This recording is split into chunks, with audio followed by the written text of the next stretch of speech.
A photograph is shown of a curved, bumpy rock, cracked in some places, in various shades of brown and orange that fills the whole picture. On the rock are orange drawings and markings.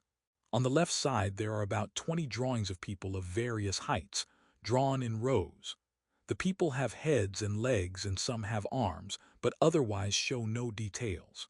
On the right there are 6 elephants drawn in varying shades of orange. In the center of the image, a small elephant extends its trunk up. Other faded orange items are seen on the left. Figure 9. 1 Sand Men Among Elephants. This rock art in the Cederberg Caves, South Africa, depicts a group of 20 sand men interacting with a group of 6 elephants. In the center of the image, a small elephant extends its trunk as if to sniff one of the men.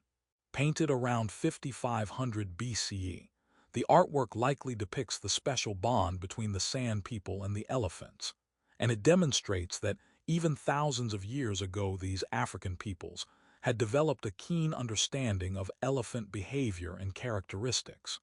Credit, modification of work, cave painting created by the Sand people in the Cederberg Cave near Stadsel by Valro/Wikimedia Commons, public domain. Chapter outline. 9.1 Africa's geography and climate.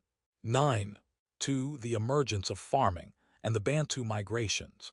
9.3 The Kingdom of Kush.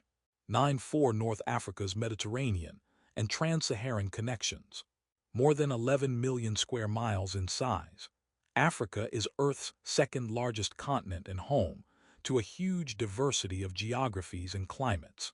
Its environments range from arid desertscapes with sand dunes hundreds of feet high to lush tropical rainforests blanketed by impenetrably dense foliage. Its peoples have adapted to these environments over millennia. Figure 9. 1. And their achievements were great, but extreme climates wreak havoc on the historical record. Ancient Africa was nevertheless a marvelous mosaic of unique civilizations, and the more historians work at uncovering their pasts, the clearer our picture will be of their accomplishments and contributions to world history.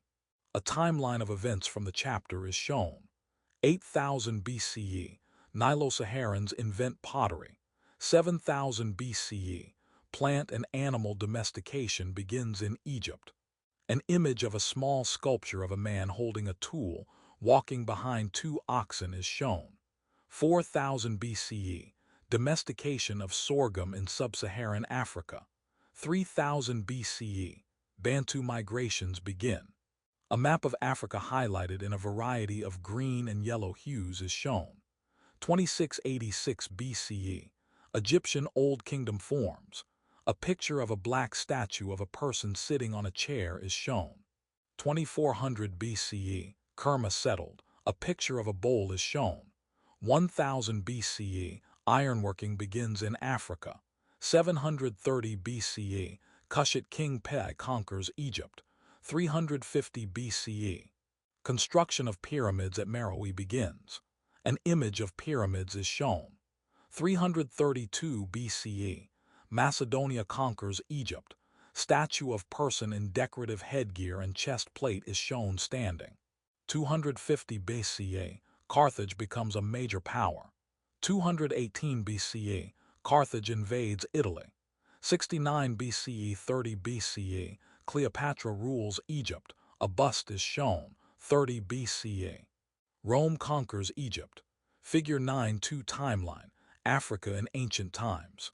Credit 7000 BCE, modification of work, ancient Egypt wooden farmer and oxen model Middle Kingdom c. 2000 BC by Gary Todd/Flickr, CC010. Credit 3000 BCE, modification of work, spread of the early Iron Age in Eastern, Central and Southern Africa, a proxy for the Bantu migrations by Kevin Shillington/Wikimedia Commons, public domain. Credit 2686 BCE, modification of work, statue of Princess Reggie by Museo Egizio/Wikimedia Commons, CC010. Credit 2400 BCE. Modification of work, classic Kerma beaker by Rogers Fund, 1920 The Metropolitan Museum of Art, public domain. Credit 350 BCE. Modification of work, Pyramids N26 and N27, by Woof07/Wikimedia Commons, public domain. Credit 332 BCE. Modification of work, Ptolemy III Euergetes by Sheila/Wikimedia Commons, public domain. Credit 69 BCE 30 BCE. Modification of work, Marble Bust of Cleopatra VII of Egypt by Alts Museum Berlin Louis Legrand/Wikimedia Commons, public domain. A map of the world is shown. Land is highlighted white, water is blue, and the equator is drawn across the middle of the map.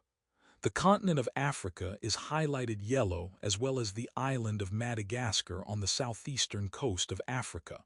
Figure 9. 3. Locator map, Africa in ancient times.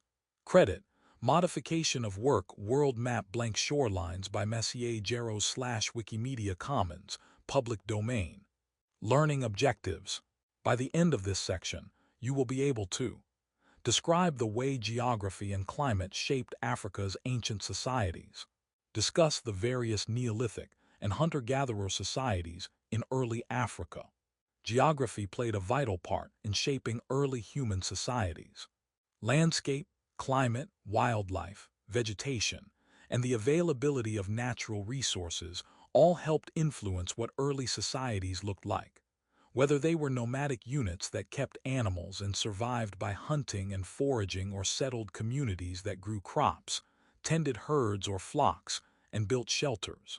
Such characteristics depended on factors like weather patterns and soil fertility, as well as the proximity of drinking water and tool-making resources. Well-watered regions in Africa, such as the grassy plains of the savannas and the northern and southern fringes of the continent, have historically produced environments that foster settled human communities. Here, abundant rain, adequate forestation, and a host of wildlife provided conditions that could support ever-growing populations over long periods of time. More arid regions, such as the narrow transitional belts separating the savannas from Africa's deserts, experience less rain and have less fertile soil, producing land that cannot be successfully farmed. These areas lent themselves to nomadism and the herding of grazing animals to provide many of the necessities of life, from milk and meat for food to leather and fur for clothing and bones for tool-making. Throughout most of human history, geography has been an important factor in human development. As a result, exploring Africa's diverse geography opens a window into the development of the earliest human civilization on the continent. Geographic diversity on the African continent.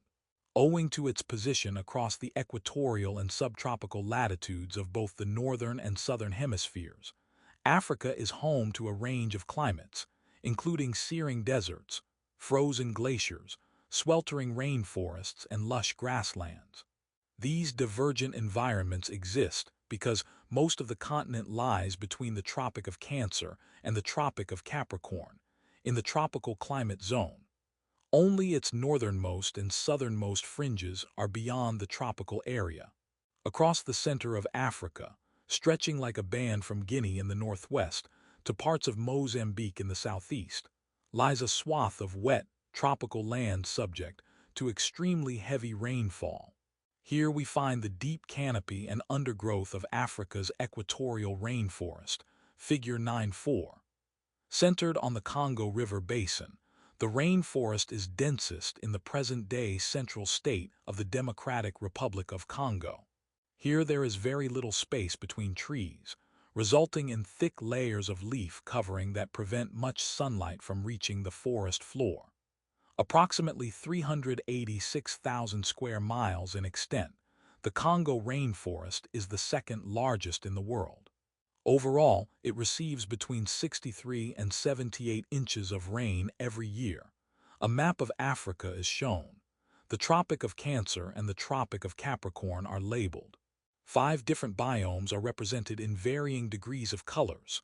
1.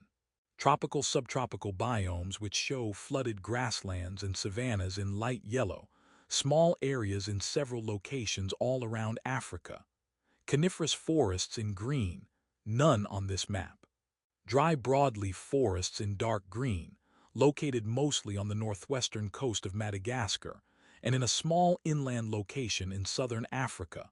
Grasslands, savannas, and shrublands in light green, located throughout most of the middle third of Africa, and moist broadleaf forests in dark green, located on the eastern half of Madagascar, in a thin slice along the eastern coast of Africa, and running in a horizontal section in the middle of Africa.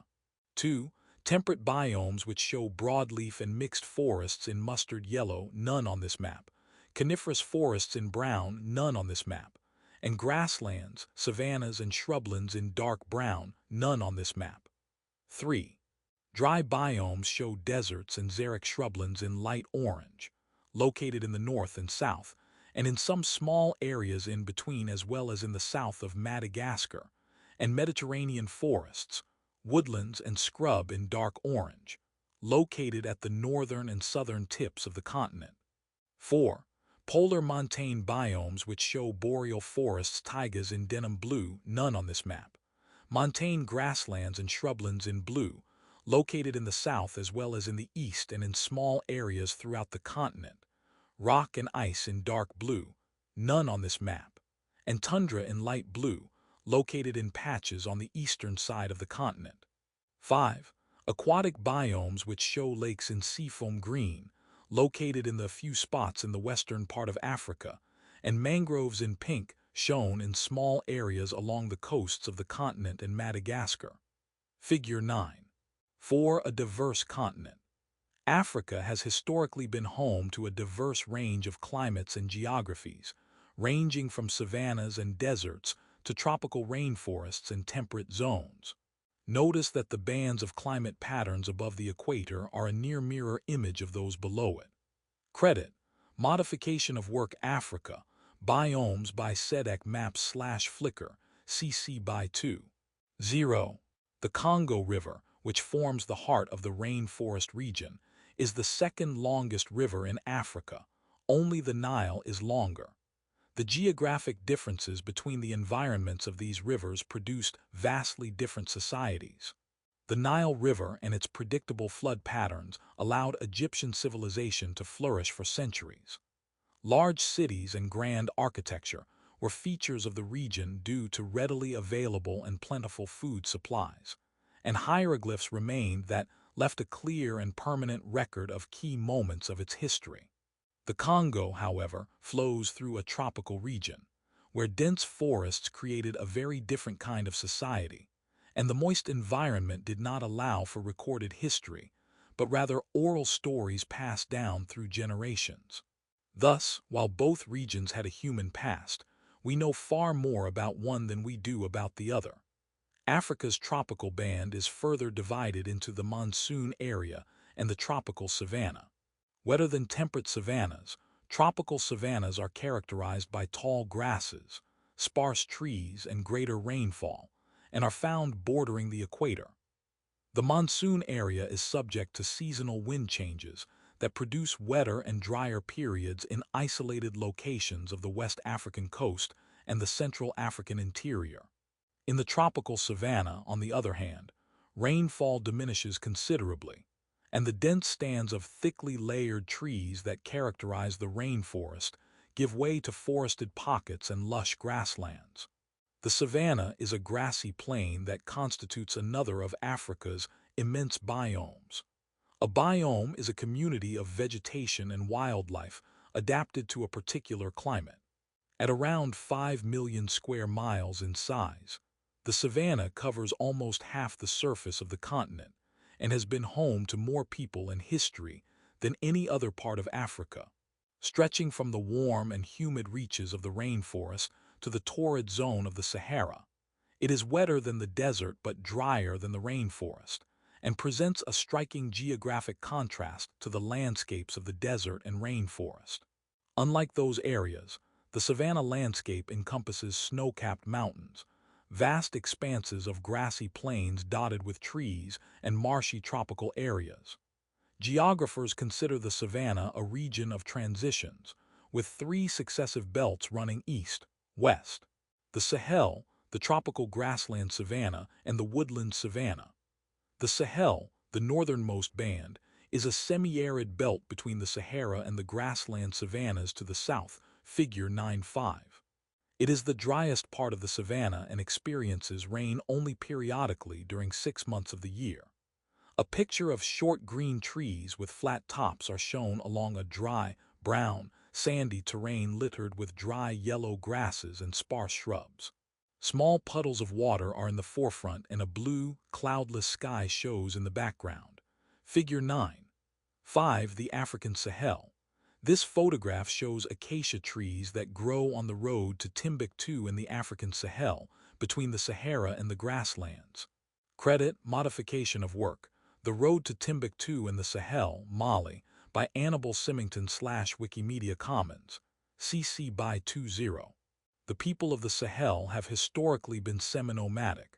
That is, they have adopted a mixed farming system of crop production and the breeding and raising of livestock.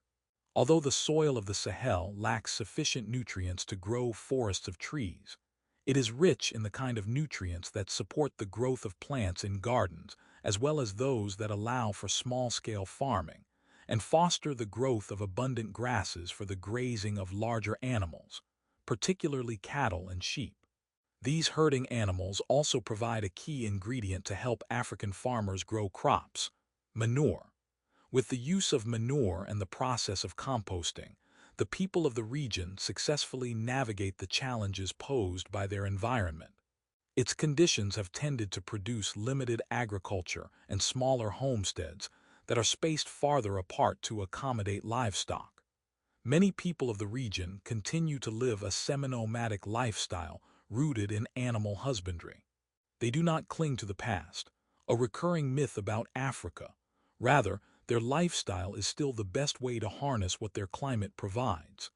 The Sahel gradually gives way in the south to a grassland savanna carpeted by short grasses and studded by scattered trees. At the extreme, this area can see as much as 48 inches of rain per year. The rainy season lasts from May to October. The most famous of all Africa's tropical savannas is the Serengeti. Located in northern Tanzania, the Serengeti is a tremendously diverse ecosystem that witnesses some of the world's largest mass migrations of animals. In January each year, for example, nearly 1.75 million wildebeests begin migrating out of the Ngorongoro Conservation Area at the southern extreme of the Serengeti, following the rainfall in search of food, figure 9.6. An aerial picture of a large expanse of grass is shown with mountains in the background. In the bottom two-thirds of the picture are thousands of animals making their way across the green and yellow grasses toward the left in an arc. They are brownish and have a white backside. Figure 9.6. Migrating wildebeests. Every year between January and November, nearly 2 million wildebeests migrate in a great circular sweep across the Serengeti, arcing from northern Tanzania through southern Kenya, and returning to the Ngorongoro Conservation Area nearly 11 months later. Credit, Wildebeest Migration in Serengeti National Park, Tanzania, by Daniel Rosengren / Wikimedia Commons, CC by 40. Moving clockwise in a northerly direction toward the Masai Mara Reserve in Kenya. Along the way, these wildebeests encounter hundreds of thousands of other animals, including zebras and gazelles, that preceded them on their migration. They confront many obstacles and dangers on their trek, including rivers that hide dangerous hippopotamuses and crocodiles, not to mention numerous predators they face on land. When they finally arrive in Kenya, the female wildebeests birth around 500,000 calves. Their migration comes to an end in early November, after months spent grazing in the savanna grasslands of the Masai Mara Reserve. The herds then migrate south on their return trip to northern Tanzania from Kenya. Link to learning. The Serengeti migration is one of the most impressive movements of animals anywhere on Earth. Watch a short video of the annual wildebeest migration of over 1 million of these animals across the Serengeti. The woodland savanna is the last of the belts separating the Great Northern Desert from the equatorial rainforest. It is characterized by tall grasses occasionally interrupted by scattered trees, and corridors of gallery forests along streams and rivers. The area receives plentiful rainfall, usually 9 months of the year, and farmers in the region cultivate palm oil trees and root crops such as yams. As distance from Africa's tropical zone increases, so too does the unpredictability of the rainfall. Progressively, to the north and south of this region, the bands of tropical and temperate climate give way to increasingly drier environments.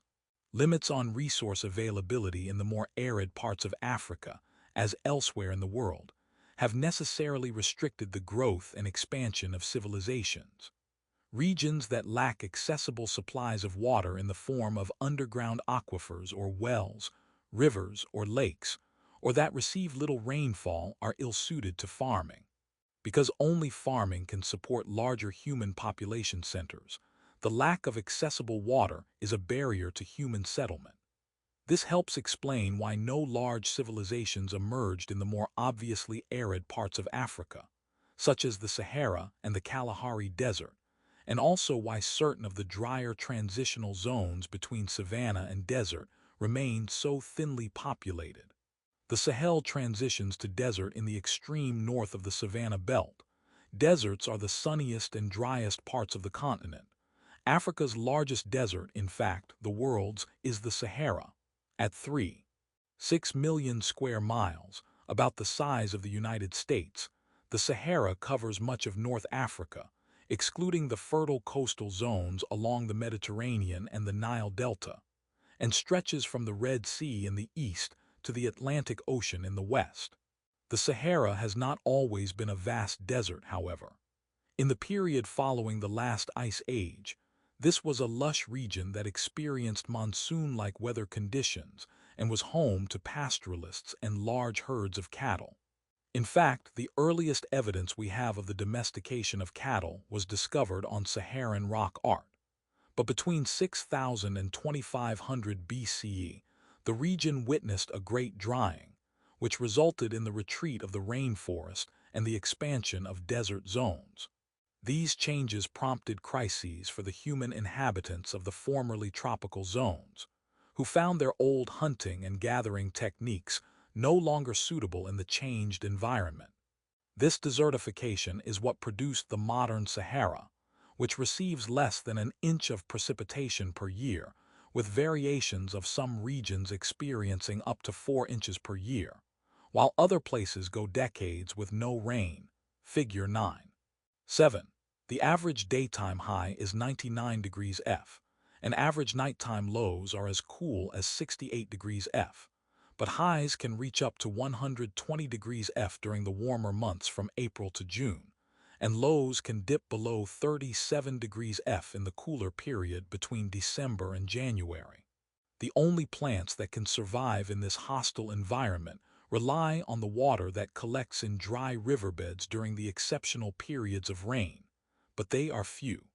A picture of a sandy terrain made up of small hills and sparse, small green bushes is shown on a clear blue background. Figure 9.7. The Sahara Desert. Aside from its rare oases, the Sahara is one of the most inhospitable places on Earth, with sparse rainfall and extreme temperature swings from day to evening.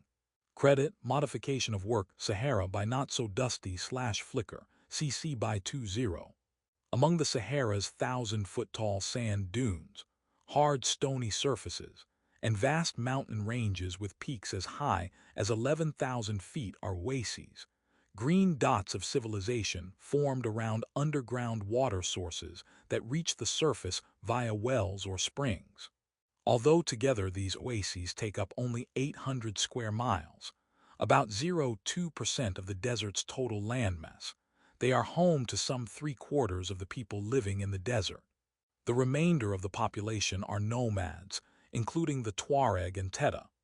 These peoples engage in a range of economic activities, such as farming and herding, but on a severely restricted basis. Pasturage, for example, exists only in marginal areas such as mountain borders and the somewhat moister areas to the west, limitations that govern the herders' nomadic lifestyle. As famous as it is, the Sahara is not Africa's only desert. There is also a desert region in the African Horn, the area corresponding to Somalia, Ethiopia, and northern Kenya, as well as the Namib and the Kalahari Desert, Africa's great southwestern desert, Figure 9. 8. The Kalahari Desert presents perhaps the most interesting contrast to the extremes of the Sahara. Two maps are shown. The map in the background shows the world with gray continents and white water. A black square encases southern Africa and western Madagascar. The second map enlarges the area of Africa from the black square. The Kalahari Desert is shown as a brown oval in the southwest inland part of Africa, and the Kalahari Basin is shown by a beige-brown area circling the desert. The Atlantic Ocean and the Indian Ocean are labeled to the west and southeast respectively. Figure 9. 8. The Kalahari Desert. The Kalahari in southwest Africa is the second largest of Africa's deserts. Credit. Modification of work, Kalahari Desert and Kalahari Basin Map, by Quadel/Wikimedia Commons, public domain. The Kalahari is a semi-arid sandy savanna some 350,000 square miles across. Occasionally referred to as the southern African equivalent of the Sahel, it stretches south from modern-day Namibia into South Africa's northern Cape Province, extends deep into the interior of the South African veldt or grassland, and covers almost the whole of Botswana. While Saharan sand dunes are typically large, in the Kalahari they are much smaller, ranging between 20 and 200 feet high and measuring at least 1 mile in length and several hundred feet in width. The landscape is also distinguished by numerous dry lakes or pans, evidence of a wetter period earlier in the region's history. Even today, some of the northeastern parts of the Kalahari receive more than 10 inches of water per year, and thus climatically do not qualify as desert. However, they do lack surface water. When they experience rain, it drains instantly through the deep sands, leaving the soil completely devoid of moisture. Precipitation in the Kalahari depends largely on weather patterns influenced by the Indian Ocean and is highly variable. While the northeastern part receives comparatively abundant rainfall, the southern fringe of the desert sees less than 5 inches of rain per year. This rainfall accompanies severe thunderstorms, which often appear suddenly and produce violent downpours that deluge the landscape. Still, for 6 to 8 months of the year, the region receives no rainfall. As a result, there is very little ecologically to distinguish the southwestern landscape beyond flat sand plains, aside from a few drought-resistant shrubs and bushes. On the other hand, the central Kalahari, which enjoys more rain, is dotted with scattered trees, shrubs, and grasses. At the extreme end, the northern reaches of the Kalahari appear to be an entirely different biome with woodlands, palm trees, and forests. The final major climate in Africa is the Mediterranean climate, found only on the northernmost and southernmost fringes of the continent in the coastal regions of Morocco, Algeria, and Tunisia in the north, and in South Africa. The combination of dry summers with lower humidity, relative to the tropical band, and mild rainy winters makes them ideal environments for the growing of olive trees, cereal grains, and grapes, the so-called Mediterranean triad of crops that dot the landscapes of both regions. The temperatures there are pleasant, with average daily highs of 77 degrees F and average nightly lows hovering around 60 degrees F. Africa also offers regional climates, each with its own local variations. East Africa, for example, straddles the equator and includes Kenya, Uganda, and Tanzania. Along the coast and around Lake Victoria, hot and humid conditions prevail, but there are much cooler climates in the highlands and mountains. Figure 9. 9. Many areas of the region experience extreme amounts of rainfall. Coastal islands and the tropical area around Lake Victoria, for example, receive upward of 59 inches of rain per year. To the north, the Ethiopian highlands form a drier climate region, thanks to the influence of the eastern desert. Locally, Africa's diverse microclimates belie the continent's broad regional climate patterns and suggest the impressive variety of ecosystems that span it, and to which people have adapted over the millennia. A map of a blue area labeled Lake Victoria is shown surrounded by land. Lines of longitude and latitude can be seen. Red lines are drawn connecting cities, and some areas are highlighted green in the north and southwest. Some major cities are labeled, including Kampala, Entebbe, and Jinja in the north, Kisumu in the northeast, and Mwanza in the south. Lines between the countries are drawn with long and short dashed lines and highlighted red. Figure 9. 9 Lake Victoria. Hot and humid Lake Victoria, home to one of Africa's regional climates, is centrally located in East Africa and bordered by Uganda, Kenya, and Tanzania. Credit: Modification of work Lake Victoria 1968 by U.S. Army/Wikimedia Commons, public domain. A staggering variety of wildlife has also adapted to these climates. Because of the abundance there of grasses as sources of food, Africa's savannas are home to a range of large grazing mammals including gazelles, wildebeests, elephants, ostriches, and zebras. Large herds of these animals are commonly seen in the savanna, none more spectacular than the wildebeests on their annual migration in East Africa. Although giraffes, elephants, hippopotamuses, and rhinoceroses can be found in many places on the continent, including modern-day Botswana, Zimbabwe, and Zambia in the interior of South-Central Africa and East Africa. One of the greatest concentrations of these animals on the continent is found in the sub-Saharan savanna. Types of ancient African societies. The variety of African climates directly influenced the evolution of human societies there. People adapted to these climates in many ways, developing techniques and technologies that both helped them survive and altered their surroundings. Understanding the connection between climate, geography, and humans opens the way to understanding Africa's early history. Before the domestication of plants and animals, life in prehistoric Africa was characterized by the hunter-gatherer stage of human civilization. Hunter-gatherers survived by hunting prey and foraging for fruits and vegetables, or by exchanging game for crops grown by others. In some regions, such as Tanzania and Kenya in East Africa and Botswana in southern Africa, hunter-gatherers followed the seasonal migrations of large game animals, such as wildebeests and elephants.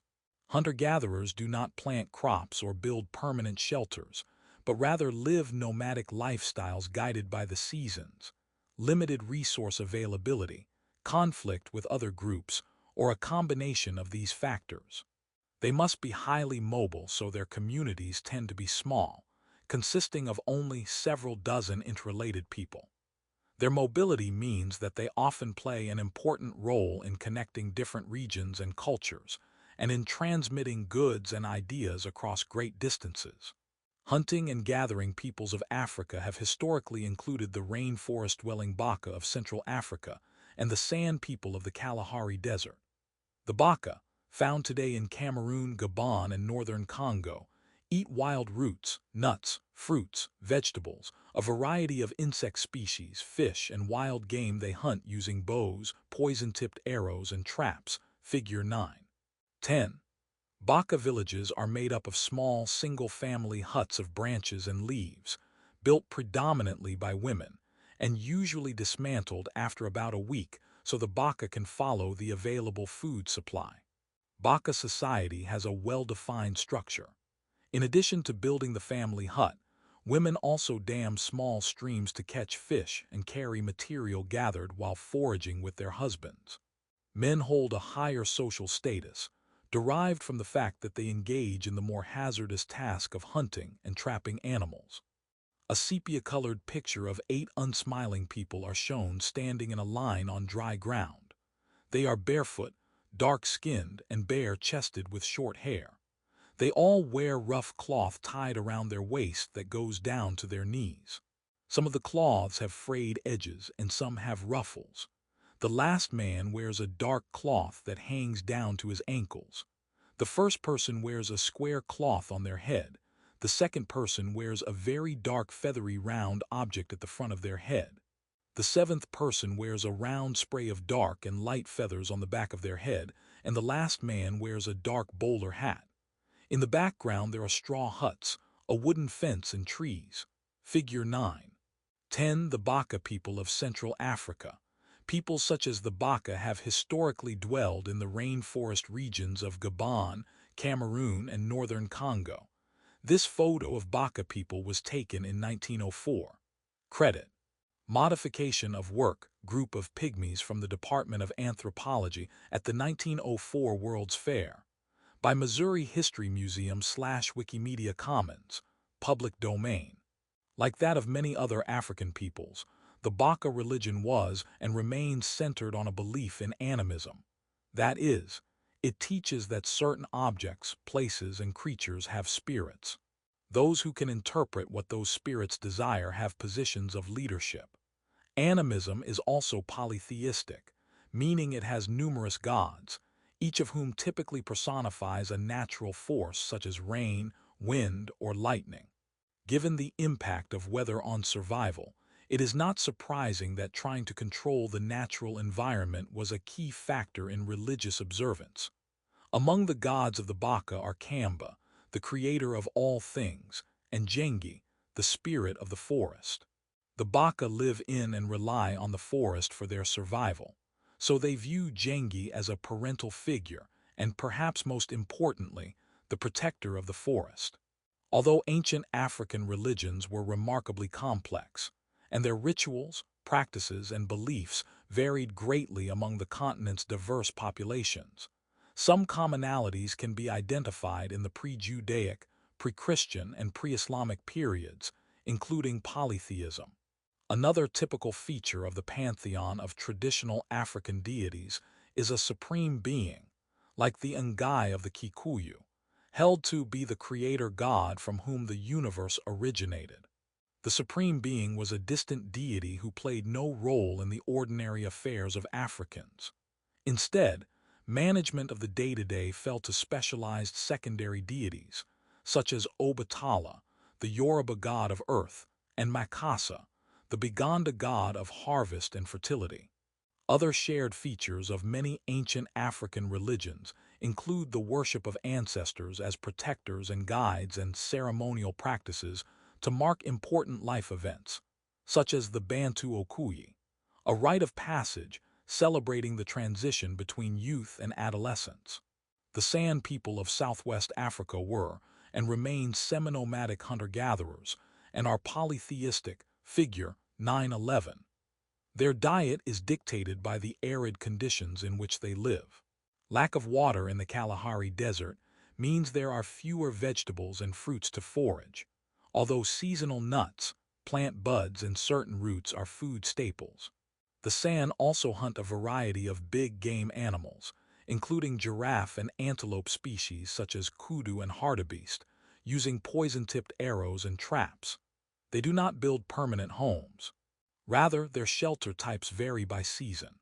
They erect nightly rain shelters in the spring, when they move constantly in search of budding greens.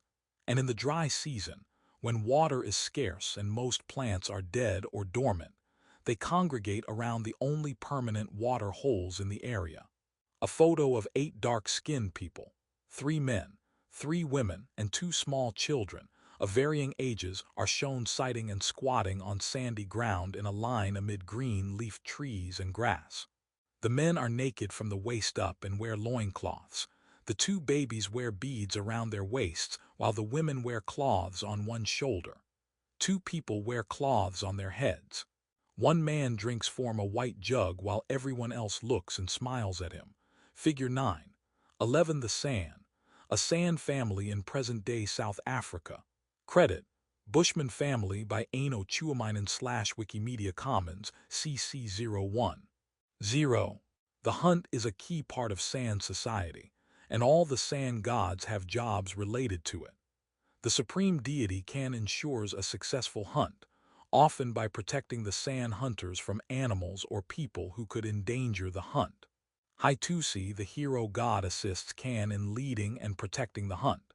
To these are added a host of lesser spirits, including predators and tricksters. The most important of the sand religious rituals depends on the hunt.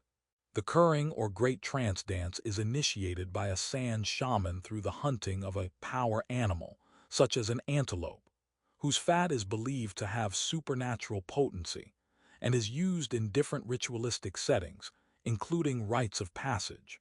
The shaman enters a trance-like state after a night-long dance around a fire surrounded by clapping women.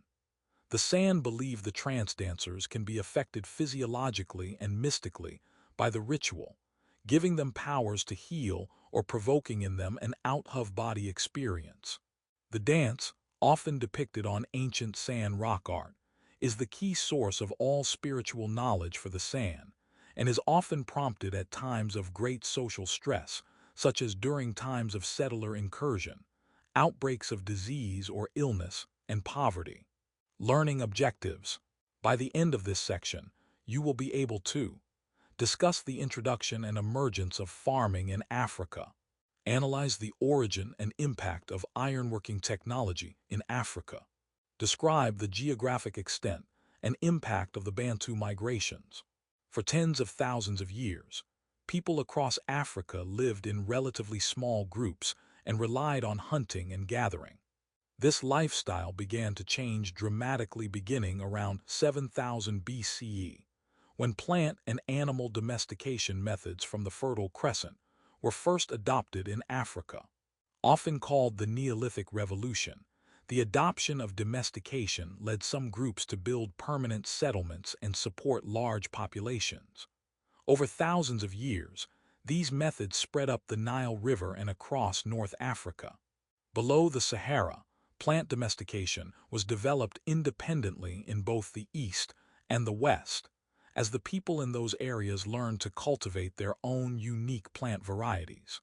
By approximately 1000 BCE, large populations in both North and Sub-Saharan Africa supported themselves by working the land. This wave of transformation effectively transformed the continent and, over time, led to the emergence of a number of large and sophisticated civilizations.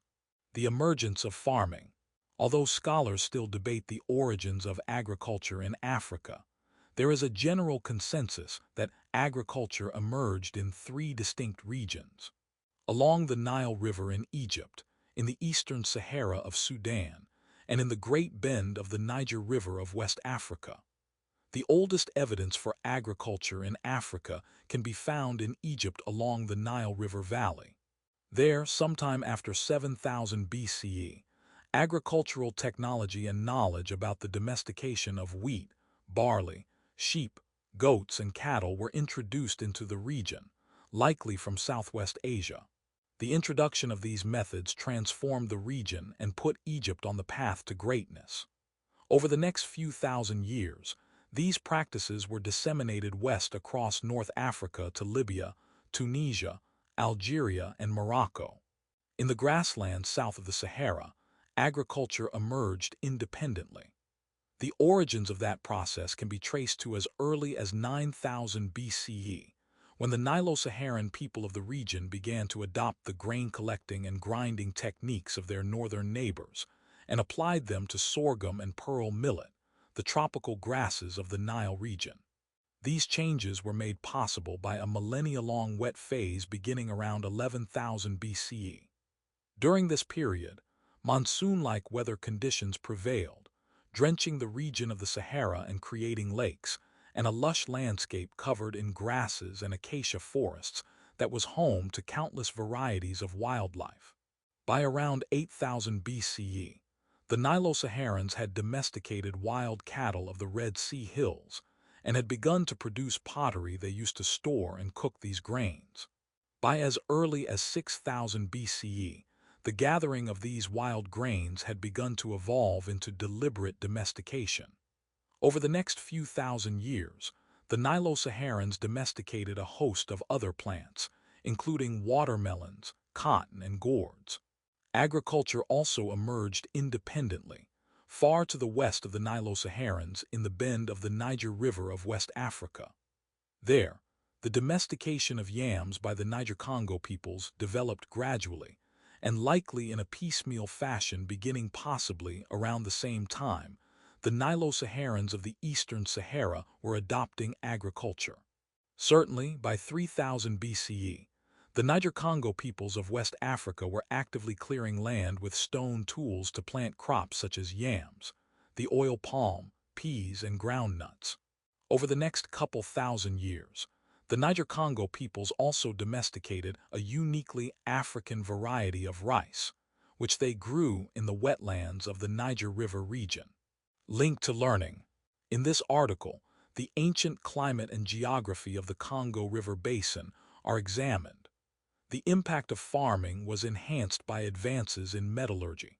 Bronze was introduced into Egypt from the Near East and Eastern Mediterranean a little before 3000 BCE. From there, bronze technology was gradually disseminated west across North Africa, as well as south up the Nile into sub-Saharan Africa. Being far harder than the farming materials these populations were previously using, the introduction of bronze greatly increased agricultural production. Unlike wooden plows, which allow only scratch farming, bronze-bladed plows pulled by oxen could dig deep into the ground and turn over large amounts of earth. Iron tools in Egypt during the Bronze Age were not unknown. Indeed, an iron dagger was placed in Pharaoh Tutankhamun's tomb in 1323 BCE, and archaeologists have found several hundred iron objects in sites around the Near East and Eastern Mediterranean, which date to centuries before the start of the Iron Age. Most of these iron objects, however, were ornamental and include things like iron jewelry. It was only after about 1000 BCE that the number of iron tools began to overtake the number of bronze tools across the Near East. The reason for this is that iron is far more difficult to produce than bronze. The types of iron objects that could be produced earlier were inferior to bronze in strength, which is why the early objects tended to be ornamental. Only during the late Bronze Age collapse, 1200–1100 BCE, when tin was difficult to acquire, did people begin experimenting with iron more seriously. By about 900 BCE, numerous blacksmiths around the Near East had mastered the art of creating iron tools that were far superior in strength to bronze. Evidence of sophisticated ironworking technology in Egypt dates to the 7th century BCE, introduced to the area from other parts of the Near East. For many years, modern historians assumed that ironworking technologies spread to other parts of Africa from Egypt. The prevailing consensus now, however, is that ironworking technology was likely developed independently in sub-Saharan Africa. Most modern scholars agree that iron smelting in sub-Saharan Africa likely pre-existed its introduction into Egypt by a few centuries. The earliest evidence dates to about 1000 BCE and comes from Central Africa, modern Chad, the Central African Republic, and South Sudan. From there, the technology appears to have spread west to the Niger River area, and by 500 BCE was being used by the Nok culture of West Africa. Settling around the confluence of the Benue and Niger rivers in present-day Nigeria, the Nok initially used iron to fashion jewelry. Eventually, they began using it to make farming tools and weapons as well. The obvious utility of iron for fashioning tougher and more durable tools used to clear forests, aerate land, and dig trench-based irrigation systems led others to adopt the new material. As a result, over the next several centuries, ironworking technology spread around West Africa and later far beyond. In the hands of migrating Bantus, iron technology was indispensable. They used iron tools to clear the surrounding trees and extended prehistoric irrigation systems by digging deeper furrows, shored up with embankments, to create Iron Age farms. In the process, they spread ironworking technology throughout equatorial and subequatorial Africa. Beyond the book, the Iron Age in Africa. It had been thought that ironworking originated in modern-day Turkey, around 1500 BCE. However, new evidence suggests that the discovery of iron metallurgy happened in Central Africa, modern Chad, the Central African Republic, and South Sudan, around the same time, likely as a byproduct of firing ceramics. Today, most modern scholars agree that iron smelting in sub-Saharan Africa likely pre-existed its introduction into Egypt by a few centuries, with the earliest evidence dating to about 1000 BCE. Ironworking revolutionized human civilization in Africa. It helped make large-scale agriculture possible because it produced stronger tools for farming, including shovels and furrow diggers. Iron axes and knives enabled Africans to clear paths through the densest parts of the Central African rainforest. In so doing, they exposed new areas for settlement and opened corridors between historically isolated regions, connecting them for the first time.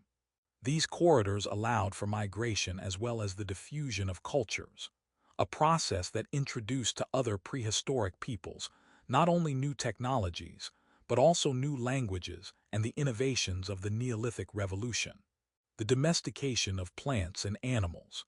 The advent of iron metalworking was a vital component in the laying of common cultural foundation throughout much of southern Africa and utterly transformed the societies found there. Watch this short video about the origins of ironworking in Africa to learn more. Pay close attention to the circumstances that led to the discovery of iron smelting in Africa and why iron metallurgy proved so revolutionary to the societies that adopted it. How was iron discovered in Africa? What were some of the first uses of iron? In what ways did iron transform African societies? Can you name other discoveries, innovations that had a similar impact on human civilization? What were they and what was their impact? The Bantu migrations.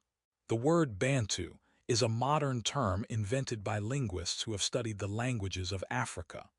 The word is made up of the common stem, ntu, and the plural prefix ba, which put together literally means people. It describes a large and geographically widespread subfamily of African languages that make up part of the larger Niger-Congo language family. There are well over 400 known Bantu languages spoken today across a large portion of the southern half of Africa. Figure 9. 12. Linguists believe that these similar languages derived from an ancient parent language, often described as Proto-Bantu. A colorful map of Africa is shown. The water surrounding it is in amber shades from white to blue, from north to south. The northwest portion of the continent, parts of the north, the eastern horn, and some small areas just north of the middle of the continent are highlighted lime green to represent Afroasiatic. Areas highlighted red toward the middle of the country represent Nilo-Saharan. Most of the middle and southern portion of the country are highlighted purple representing Niger-Congo. The island of Madagascar off the east coast of Africa is highlighted yellow representing Austronesian. A bright green area representing Indo-European is located at the southern tip of the continent. Small areas throughout all of Africa are highlighted off-white along with a large area in the north representing sparsely populated. Figure 9. 12. Africa's wealth of languages. This map shows the distribution of language groups in Africa that resulted from ancient migrations. The Bantu subfamily is part of the Niger-Congo family and extends from Western Africa to the far south. Credit. Modification of work Languages of Africa Map by Seb as 86556 /Wikimedia Commons, CC by 30. Theories about the spread of the Bantu speakers have changed over the last several decades. For example, it was once believed that the spread occurred relatively recently, meaning over the last several centuries. It was also assumed that the process took the form of conquering bands of Bantu speakers who subjugated or even annihilated those they came into contact with. We know now that the process began several thousand years ago and proceeded in a piecemeal fashion as small groups of Bantu speakers spread across the larger area, integrating and intermarrying into the largely hunter-gatherer communities they met. It is generally accepted today that the original Proto-Bantu speakers emerged and lived in the area between modern-day Nigeria and Cameroon, in West and Central Africa. A Neolithic people, the Proto-Bantu were farmers who subsisted by cultivating pearl millet and yams, and extracting oil from the abundant palm and bush candle trees of the region's luxuriant rainforests. Gradual changes in weather patterns caused the rainforests to recede, and together with increasingly seasonal, rather than constant, rainfall, opened tracts of savanna between forested areas. Over time, these open patches merged to form the Sangha River Interval, a 200-mile-wide grassland running south between modern-day southeastern Cameroon, southern Central African Republic, and northern Republic of Congo. This grassland corridor allowed the previously forest-dwelling Bantu to move southward, through what had once been impenetrable tropical rainforest. The expansion of the Bantu speakers beyond that region and across other parts of sub-Saharan Africa likely began between 3000 and 2000 BCE and is referred to as the Bantu migrations, figure 9.13. Although scholars debate the precise timing, motivation, and directions of these migrations, linguistic evidence and archaeological traces of pottery and iron-making technology suggest there were multiple waves. The earliest seems to have consisted of two phases, an initial eastern stream or early split, and a somewhat later western rivers and coasts stream. In both phases, pioneering groups moved gradually and sporadically, first proceeding eastward across the northern reaches of the Congo forest and arriving in the Great Lakes region of East Africa around 1500 BCE. A map of Africa is shown along with portions of the Middle East to the east with the continent in gray and the waters in blue. A black dot with the number 1 printed inside is located in West Central Africa, representing 2000-15,000 BCE origin.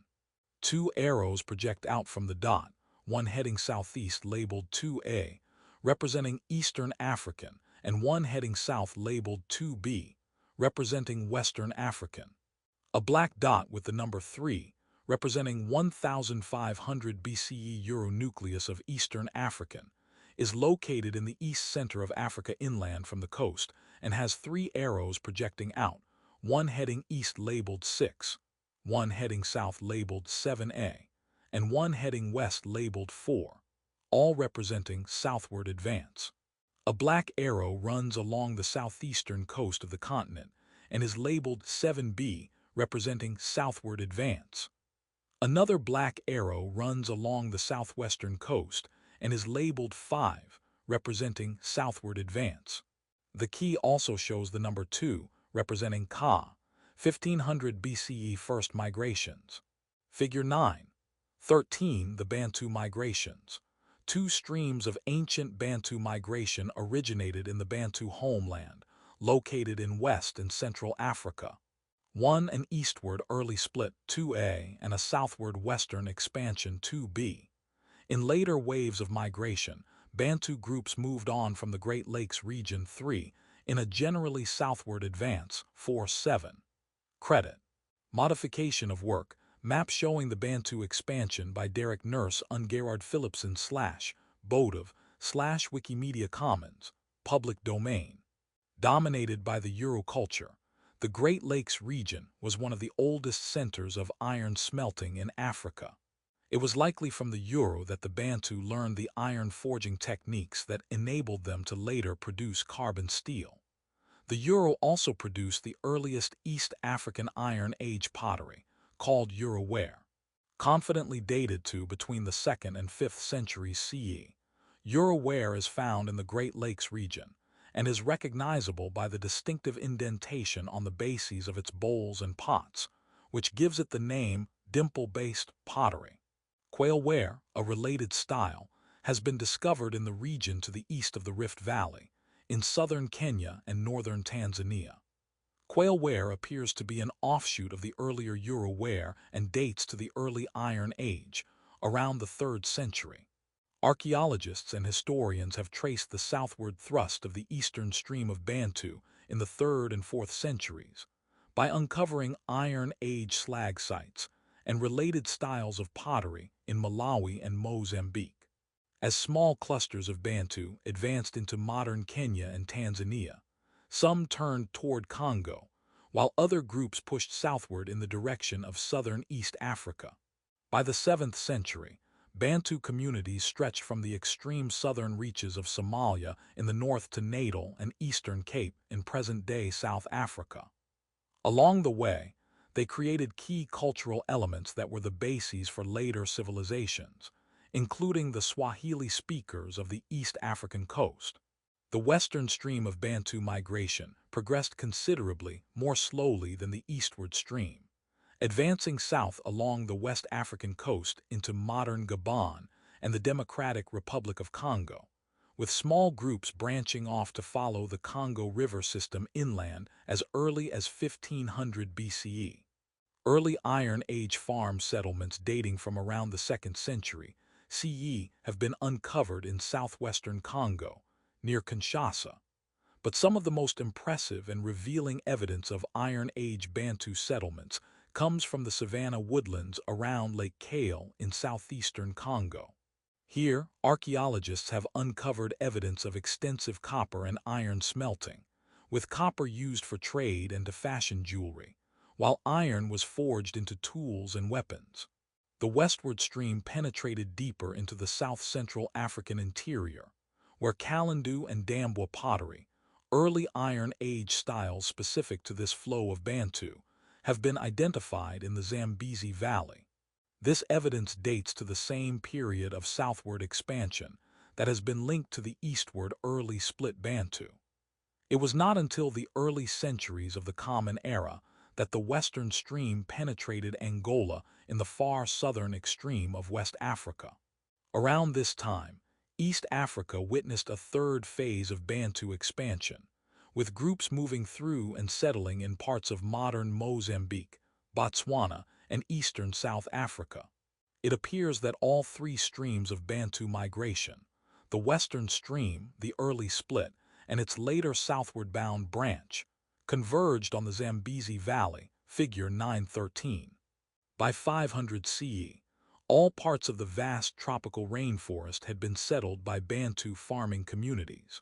Populations of Bantu-speaking peoples could now be found throughout southern Africa, from the savanna woodland south of the Congo forest and that of northern Namibia in the west, to the Great Lakes region of East Africa, western Tanzania, and eastern Botswana in the east, to the Transvaal High Veld, Natal, and Eastern Cape in the south. Linked to learning. As the Bantu migrated, did they arrive as conquerors, colonizers, or explorers? Listen to the BBC's The Story of Africa and learn more. The Bantu were among the earliest groups to benefit from the diffusion of farming, herding and animal keeping, and advanced metalworking technologies, and they dispersed across the continent, changing its linguistic and cultural landscape along the way. Pioneers originating in West and Central Africa advanced sporadically as small groups of people moving from one point to another. During the earliest centuries of expansion, groups of Bantu arrived in regions that were only thinly populated by groups of nomadic hunter-gatherers. The land was unsettled, enabling the Bantu to select the best sites for their farms, and because there was no need to clear thick forest or adopt new techniques to suit a difficult environment, their expansion across the subcontinent proceeded relatively rapidly. New generations could simply move to new areas. Initially, then, Bantu farm settlements were typically confined to fertile river valleys and regions with favorable rainfall, which helps explain why they moved toward the southeast, a path that avoided the much drier southwest. The situation changed, however, as the birth of each new generation put pressure on a given area's limited resources. Growing needs necessitated further expansion, and as the Bantu advanced into the rainforest, their path helpfully cleared with new iron tools, they began to adjust their cultivation techniques to a variety of conditions. Although it may seem so, the tropical rainforest is not, and has never been, a uniform ecosystem. Its topography and climate vary greatly from river valleys and swampy regions to dense forest canopies and plateaus, and across highlands and lowlands. Each of these environments requires different cultivation techniques, knowledge the Bantu acquired only after their gradual occupation of all parts of the rainforest and centuries of experimentation and adaptation. Their efforts were so effective that by the 6th century CE, Bantu farming communities had settled in virtually all parts of the tropical rainforest. But the Bantu did not stop at the rainforest. Rather, they continued to drift southward and eventually emerged into the southern savanna, where they found an environment not unlike the grasslands they had encountered north of the rainforest. Like the rainforest, southern Africa was also lightly populated by foragers and hunter-gatherers, leaving vast swaths of land open for the Bantu farmers to inhabit. They expanded into this region seeking new land, a migratory process repeated by generations of their successors. Initially, the diffusion of the Bantu speakers south of the rainforest followed an easterly direction and hugged the southern and eastern edges of the rainforest. When they began to settle around Lake Victoria, the Bantu acquired cattle. From there, a general dispersal into eastern and southern Africa began. Although the areas into which the Bantu migrated were only sparsely populated, interactions with the peoples who already lived there were unavoidable. It is not entirely clear what these meetings were like, but evidence suggests that interactions were complex and included elements of cultural absorption and assimilation as well as displacement, often at the same time. Early on, the Bantu moved in relatively small numbers, so there were no large-scale displacements of hunter-gatherer societies. It was some time before the Iron Age farmers came to dominate their Neolithic contemporaries. At first, there was enough room for both societies to coexist in relative harmony. Oral tradition and linguistic evidence indicate that the Bantu intermingled with some of these populations, including rainforest-dwelling peoples such as the Twa and the cocoa herders of South Africa. Had it not been for the rainforest dwellers, the Bantu may have had a far more difficult time adjusting to the environment. Indeed, Bantu oral tradition holds that it was rainforest dwellers like the Twa who taught them to adapt. It is also likely that the Bantu acquired their cattle, or at least their cattle herding techniques, from the Khoisan, a cattle and goat herding people who preceded them in southern Africa. In fact, many of the words in the southern Bantu language that relate to cattle and cattle herding practices are derived from Khoisan. This linguistic heritage is reinforced by the presence today of Khoisan click sounds in certain Bantu languages, particularly those of the south. Yet displacements did occur. The peoples who dwelled in the rainforest had all descended from a common population, but the arrival of the more technologically advanced Bantu farmers caused them to scatter into separate groups. On entering San territory, for example, the Bantu farmers displaced the previously dominant San and Cocoa peoples, the first inhabitants of South Africa. Forced from their home territories by the Iron Age farmers, the San and Cocoa embarked on their own widespread migrations. The Bantu were not dominant everywhere in southern Africa, however. In the drier, sandier areas of the western Kalahari Desert and Namibia, Khoisan speakers remained the dominant group until more recent times. Overall, the Bantu migrations had a significant impact on Africa's economic and cultural practices. As they migrated, the Bantu encountered different groups whose adaptations to their environments had produced innovations in plant and animal husbandry and metalworking. The Bantu borrowed and adapted these over a generations-long expansion across and throughout sub-Saharan Africa, forging a package of common cultural advances that they gradually diffused among the peoples in the areas they settled. In the long term, the Bantu laid a common cultural framework throughout much of sub-Saharan Africa. This enabled them to forge complex settled societies that later became the bases of large African states, such as medieval Great Zimbabwe, that could dominate whole regions. Learning objectives. By the end of this section, you will be able to explore the origins and rise of the Kingdom of Kush. Describe the relationship between the Kingdom of Kush and Egyptian culture. Analyze the transformations in Nubia following the founding of Meroe. The traditional southern boundary of ancient Egypt was the first cataract of the Nile.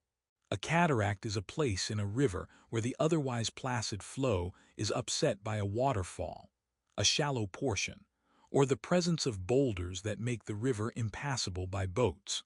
Downriver of the first cataract, the river is largely unobstructed and serves as a fertile highway skirting through an otherwise desert and connecting the Egyptian settlements and facilitating the dissemination of a uniform Egyptian culture.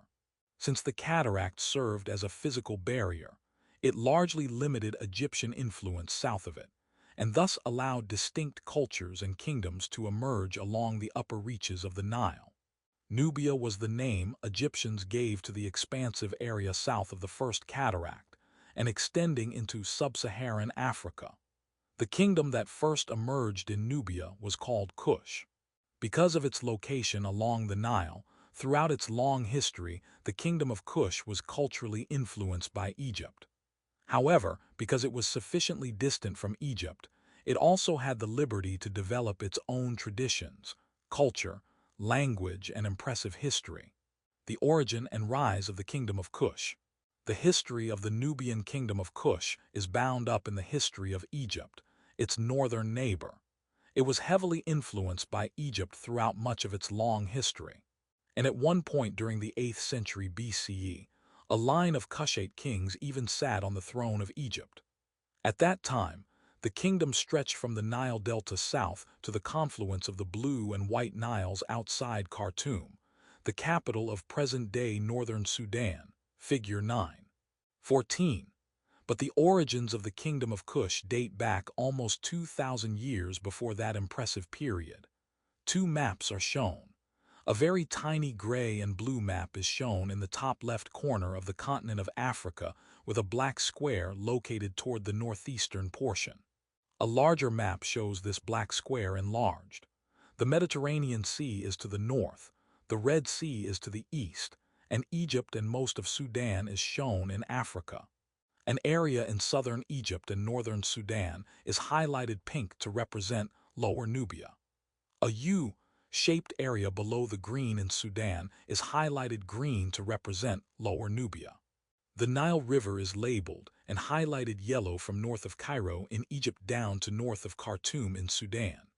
Past Khartoum, it splits off into the Blue Nile R and the White Nile R. 6 circles are shown along the Nile River in Upper and Lower Nubia to represent cataract, with the first and sixth cataracts labeled. Between the city of Cairo and the city of Khartoum, these locations are labeled from north to south.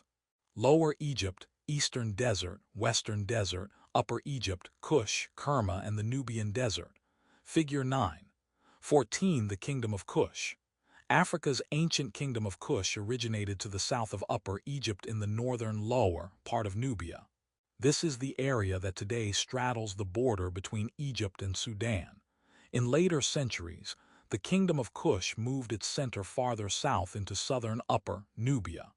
Credit. Modification of work, Political Middle East by CIA. The World Factbook, public domain. Although the earliest period of Nubian history is shrouded in mystery, we do know that kingdoms from Nubia engaged in trade with the Egyptian Old Kingdom, c. 2686–2181 BCE. Goods of particular interest to the Old Kingdom Egyptians seem to have been ostrich feathers, ivory, ebony, incense, and especially gold, a commodity that played a vital role in pharaonic ritual and ceremony. For example, craftspeople used Nubian gold to fashion the sarcophagus mask of Tutankhamun, arguably Egypt's most famous pharaoh. The earliest Nubian state arose sometime around 2400 BCE and was organized around the city of Kerma, in present-day northern Sudan, located just south of the Nile's third cataract in a lush floodplain ideal for agriculture and the pasturage of animals. The city's wealth and prosperity were symbolized by its great walls, behind which lay a palace, religious buildings, dwellings and roads, as well as a funerary complex that included a temple and chapel. At the heart of the urban center lay a large temple known today as the Western Defufa. A Defufa is a form of mud brick architecture specific to Nubia. There are 3 known Defufas in the area today. Of these, the 2 best known are the large Western Defufa and less well-preserved Eastern Defufa some 2 kilometers away. The Western Defufa is an impressively large 3-story temple reaching nearly 60 feet in height. Religious ceremonies, possibly involving ancestor worship, although we do not know their actual nature, were held in this massive structure, figure 915. At its height, around the 18th century BCE, Kerma may have supported a population of about 10,000 people. A picture of a building made of sandstone is shown. 4 tall, dark brown, rough and bumpy projections stand up from the ground with some rectangular walls at both sides. In the forefront lays a maze of short, sandy walls low to the sandy ground. Blue skies with long, thin clouds show in the background. Figure 9. 15. The Western Defufa. Kerma's Western Defufa is one of 3 such massive temples known to exist. It is 59 feet tall, and its complex extends over 15,000 square feet. Credit: Western Defufa Kerma by Walter Callan /Wikimedia Commons, CC by 20. It seems to have been the Egyptians who first referred to the Nubian city-state of Kerma as Kush. Beginning during the rise of Egypt's Middle Kingdom, 2040–1782 BCE, the Egyptian state initiated a centuries-long but intermittent expansion southward, a process that entailed the establishment of fortresses to consolidate its control over regional trade. Over time, its trade with Kush grew, and the area became increasingly wealthy. Although the Egyptians' southward advance was periodically stymied, usually by internal political problems occasioned by the death of a pharaoh and the chaos that ensued, their progress seemed inexorable. When the Middle Kingdom collapsed and the Second Intermediate Period, 1782–1570 BCE, began, trade and Egyptian contact with Kush declined. This left the Egyptian fortresses to fend for themselves. For a short time, the fortress communities attempted to become independent entities. But by at least 1650 BCE, the expanding power of the emerging kingdom of Kush absorbed them. As this happened, the kingdom of Kush also adopted elements of Egyptian culture, integrating Egyptian artistic styles and technology into their practices. Additionally, the leaders of Kush during this time cooperated with Hyksos-controlled Lower Egypt to keep the native Egyptian center of power located at Thebes weak. Leaders in Kush had good reason to believe that a strong Egypt threatened their survival, and when the native Egyptian rulers began to grow their power and inaugurated the new kingdom, 1570–1069 BCE, they soon expanded into Kush. By the time Pharaoh Thutmose I came to the throne in about 1506 BCE, the Egyptians had extended their control of the Nile Valley as far as the Nile's second cataract. Thutmose was determined to conquer Kerma. His forces sacked and burned the city, desecrating its great temple with the unsettling inscription, "There is not one of them left. The Nubian bowmen have fallen to slaughter and are laid low throughout their land." Decades later, Thutmose III built a temple to the god Amun at Napata, just below the fourth cataract of the Nile. For the next 500 years, Egypt controlled Nubia, and the region was further Egyptianized. That is, it was made Egyptian in character. The kingdom of Kush was crushed as new kingdom pharaohs asserted their control over Nubia, constructed Egyptian-style architecture, and promoted the use of Egyptian hieroglyphs on temples and Demotic, ancient Egyptian, script by the region's Egyptian administrators. In their own words, the Nubian Travels of Harkuf, Egyptian governor of Aswan. Nubia was rich in resources, and Egyptian pharaohs often sent provincial governors there to trade for gold, ivory, and feathers and recruit soldiers. Following is an excerpt from the travel writings of Harkuf, an Egyptian noble from Aswan in southern Egypt. Harkuf held many titles, including governor of the south and ritual priest. A caravan trader by profession, he made multiple journeys into Nubia for the Old Kingdom monarchs, the details of which were inscribed on his tomb. The Majesty of Murner, my lord, sent me together with my father, the sole companion and lector-priest Eri, to wards, Yam Upper Nubia, in order to explore the way to this country. I accomplished it within 7 months, and I brought all kinds of products therefrom, beautiful and exotic. I was much praised about it. When His Majesty sent me a second time, I was alone. I went forth on the Ivory Road, and I descended from Earthit, Mekher, Terrors, Earthith in a period of 8 months. And I went down, and I brought back of the product from this country very much, the like of which had never been brought to this land, Egypt before. And when His Majesty sent me a third time to Yam, I departed from the Thinite districts on the Oasis Road. I discovered that the chief of Yam had gone by himself to the land of Teme in order to beat Teme to the western corner of heaven. When I had gone out in his support to the land of Teme, I appeased him, so that he was praising all gods for the sovereign. I descended with 300 asses loaded with myrrh, ebony, heknu, grain, leopard skin, ivory tusks, and all beautiful products. And when the chief of Earthit, Sethu, and Wawat saw that the troops of the Yamians, who had descended with me for the residence, and the soldiers, who had been sent with me, were strong and numerous, then this chief supported me and gave me cattle and goats, and showed me the ways of the ridges of Earthit, as the vigilance which I carried out was more excellent than that of any associate overseer of mercenaries sent to Yam before. Harkuf's tomb inscription. Why were the Egyptian kings interested in Nubia? What does the excerpt suggest about the strength of the Nubian army? With the decline of the New Kingdom and the beginning of Egypt's third intermediate period, 1069–525 BCE, local leaders in Nubia were able to reassert their independence. As Egypt withdrew, Nubians built up a new independent Kushite kingdom around the city of Napata, just above the Fourth Cataract, and beyond the Nile floodplain but within the zone of tropical summer rainfall and a region of fertile soil. Despite efforts to assert a specifically Nubian culture, the rulers at Napata were still largely Egyptianized. They built temples to Egyptian gods in Egyptian styles, increased trade with Egypt, and governed their state along Egyptian lines. By the year 736 BCE, the Kushite kingdom centered on Napata was growing in power and influence, as evidenced by the fact that a Kushite king named Pe managed to install his own sister as high priestess of Amun in Thebes. Such a move was tantamount to an assertion of Kushite authority over Upper Egypt itself, and appears to have precipitated a war.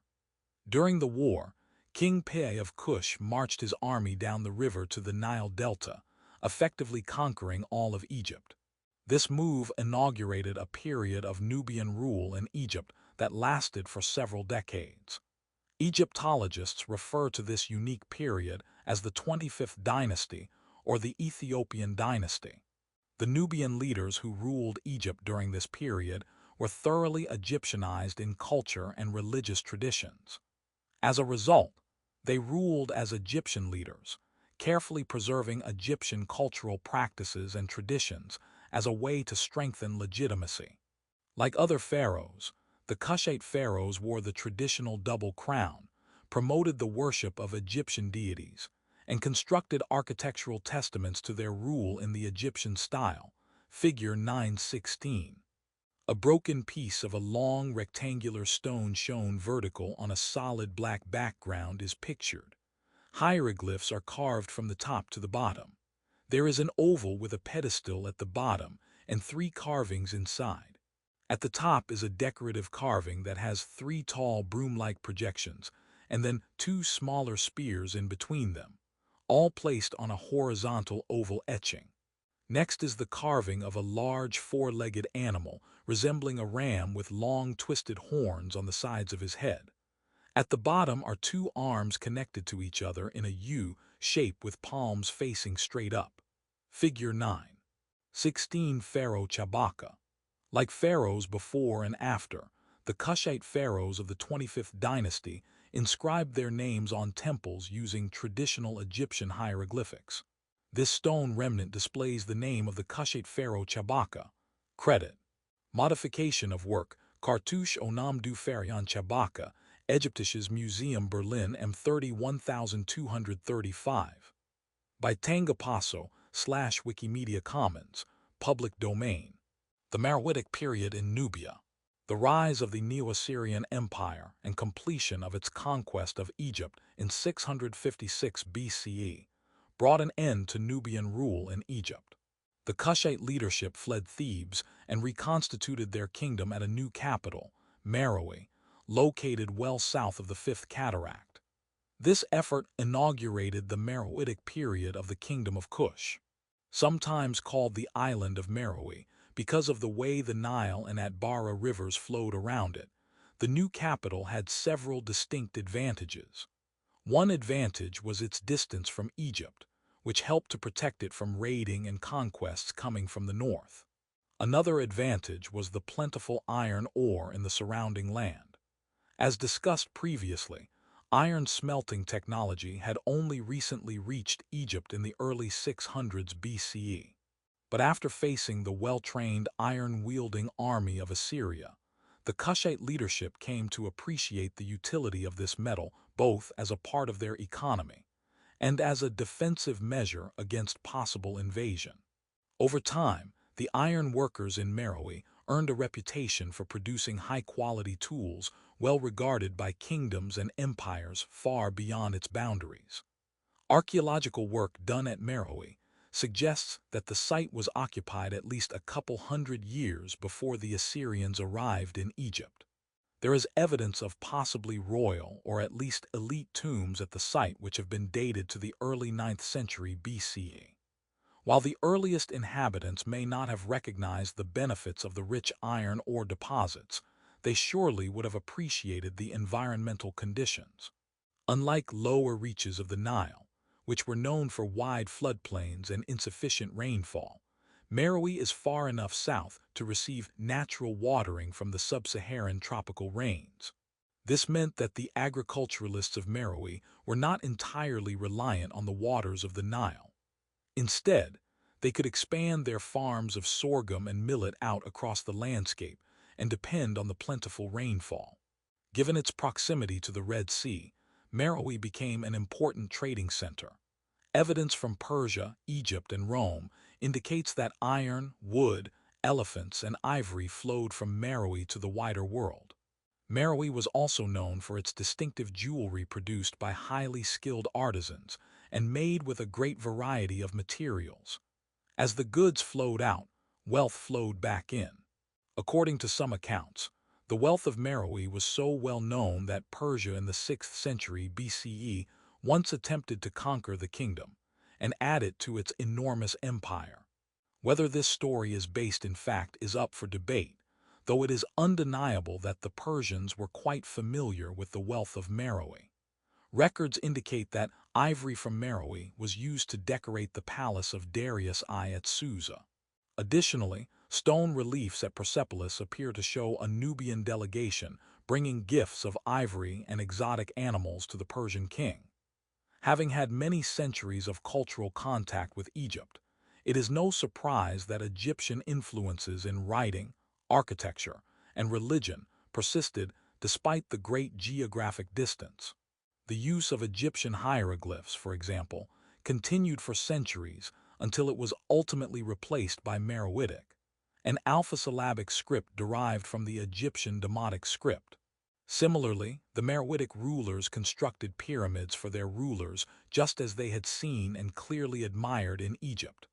Unlike the much older pyramids in Egypt, however, the Meroitic variants were smaller, with steep sides and blunt tops, figure 9. 17. Finally, traces of Egyptian religious practices endured throughout Meroe's long history, albeit gradually and predictably deviating from the original practices as time went on. For example, the Kushite religious traditions eventually included the worship of the lion-headed god Apadmak. This was a war god worshipped exclusively by the people of Kush, though it was often depicted in an artistic style clearly influenced by Egyptian culture. A picture of a sandy desert filled with small pyramids is shown. In the front there are two smooth pyramids with large, decorated, columned entryways in the front. In the left forefront, there is a brick entryway that stands alone in front of a green bush. In the background there are 5 crumbling brick pyramids with simple doorways for openings.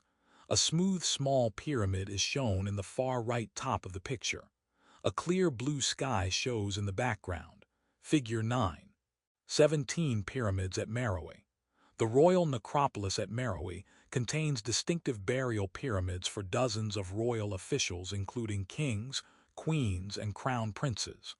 The tallest is 96 feet high. 2 other cemeteries contain more than 100 additional pyramids. Credit: Pyramids N26 and N27 by Wufei07/Wikimedia Commons, public domain. Link to learning. Through trade and conflict, Egypt left a deep mark on Nubian culture, manifesting in art, architecture, religion, and even language. Yet Nubian culture was not entirely subsumed by Egyptian influences, and the two often coexisted in the same work of art. Use these links to explore the Nubian art collection and Egyptian collection at the Museum of Fine Arts, Boston. The majority of people worked in the fields and the grazing pastures. They lived in mud homes within small rural villages overseen by minor chiefs of family clans. The elite, ruling families and artisans, on the other hand, lived in larger towns. The entire kingdom was ruled by monarchs from the reigning family. However, unlike in Egypt where succession to the throne tended to flow from father to son, in the Meroitic kingdom, the monarch was carefully selected by a group made up of local chiefs, military officials, and other high officials. While theoretically the ultimate authority in the land, the power of the kings was limited by customs, taboos, and the consent of the nobility and the priestly class. Unpopular monarchs could be and were removed if they fell out of favor with either of these groups. There was also the position of the Kentake, or Queen Mother. The Kentake exercised a degree of official power somewhere above the highest officials and below that of the king. On several occasions, the Kentakes themselves, given the right circumstances, could assume complete power and even lead armies into battle. Dueling voices. Witnessing Kush, Kushite and Greek perspectives. Eyewitness accounts of ancient civilizations provide invaluable primary source evidence for historians. Such sources are far scarcer than modern ones, and written accounts of ancient sub-Saharan Africa are even rarer. Often, what source material we have comes not from Africans but from outsiders, travelers, invaders, or occupiers, perhaps all three. The first excerpt that follows is an inscription attributed to Aspalta, king of Kush, c. 600 BCE, and the other is an account by the Greek historian Herodotus, c. 430 BCE. Consider the approaches they adopted to documenting Kush and what the differences suggest about the values of their respective societies. Now then, the trusted commanders from the midst of the army of His Majesty were 6 men, while the trusted commanders and overseers of fortresses were 6 men. Then they said to the entire army, "Come, let us cause our Lord to appear, for we are like a herd which has no herdsman." Thereupon this army was very greatly concerned, saying, "Our Lord is here with us, but we do not know him. Would that we might know him, that we might enter in under him and work for him." Then the army of His Majesty all said with one voice, "Still there is this God Amun-Re, Lord of the thrones of Itjwy, resident in Napata. He is also a god of Kush. Come, let us go to him." So the commanders of his majesty and the officials of the palace went to the temple of Ammon. They said to the priests, "Pray, may this god, Ammon-Re, resident in Napata, come, to permit that he give us our Lord to revive us to build the temples of all the gods and goddesses of Kemet, and to present their divine offerings. We cannot do a thing without this God. It is he who guides us." Then the commanders of his majesty and the officials of the palace entered into the temple and put themselves upon their bellies before this god. They said, "We have come to you, O Ammon-Re, Lord of the thrones of It-Tjwy, resident in Napata, that you might give to us a Lord to revive us, to build the temples of the gods of Kemet and Rikit, and to present divine offerings. That beneficent office is in your hands. May you give it to your son whom you love." Attributed to Aspalta, king of Kush, c. 600 BCE. I went as far as Elephantine, Aswan, to see what I could with my own eyes. But for the country still further south, I had to be content with what I was told in answer to my questions. The Ethiopians are said to be the tallest and handsomest men in the whole world. In their customs they differ greatly from the rest of mankind, and particularly in the way they choose their kings. For they find out the man who is the tallest of all the citizens and of strength equal to his height, and appoint him to rule over them. The spies were told that most of them lived to be 120 years old, while some even went beyond that age. They ate boiled flesh, and had for their drink nothing but milk. Among these Ethiopians copper is of all metals the most scarce and valuable. Also, last of all, they were allowed to behold the coffins of the Ethiopians, which are made, according to report of crystal, after the following fashion. When the dead body has been dried, either in the Egyptian or in some other manner, they cover the whole with gypsum, and adorn it with painting until it is as like the living man as possible. Then they place the body in a crystal pillar which has been hollowed out to receive it. The next of kin keep the crystal pillar in their houses for a full year from the time of the death, and give it the first fruits continually, and honor it with sacrifice. After the year is out they bear the pillar forth, and set it up near the town. Where the south declines towards the setting sun lies the country called Ethiopia, the last inhabited land in that direction. Their gold is obtained in great plenty, huge elephants abound, with wild trees of all sorts, and ebony. The Ethiopians were clothed in the skins of leopards and lions, and had long bows made of the stem of the palm leaf, not less than 4 cubits in length. On these they laid short arrows made of reed, and armed at the tip, not with iron, but with a piece of stone, sharpened to a point, of the kind used in engraving seals. They carried likewise spears, the head of which was the sharpened horn of an antelope, and in addition they had knotted clubs. When they went into battle they painted their bodies, half with chalk and half with vermilion. Herodotus, The Histories, Book III. What do these accounts tell us about how Nubian civilization had changed from Aspalta's time to that of Herodotus? Consider how the author's viewpoints may have influenced their accounts and why. Is one voice more dependable than the other? Why or why not? During the 2nd and 1st centuries BCE, Roman power spread across the Mediterranean and, in the year 30 BCE, assumed control of Egypt. Around this same time, the Kushite kings of Meroe were also expanding their power northward. These two expanding powers inevitably clashed as Rome sought to secure its southern border and prevent further Meroitic expansion. In one reported encounter, the Romans came face to face with a possibly battle-scarred Kentake leading an army. In another encounter at Sin, modern Aswan in southern Egypt, the Kushite forces of Meroe appear to have gotten the better of the Romans. Kushite soldiers pillaged the city and took with them a number of statues and other valuables, including a bronze head of the Roman Emperor Augustus. Not a group to leave such an affront unanswered. The Romans counterattacked and nearly destroyed Napata.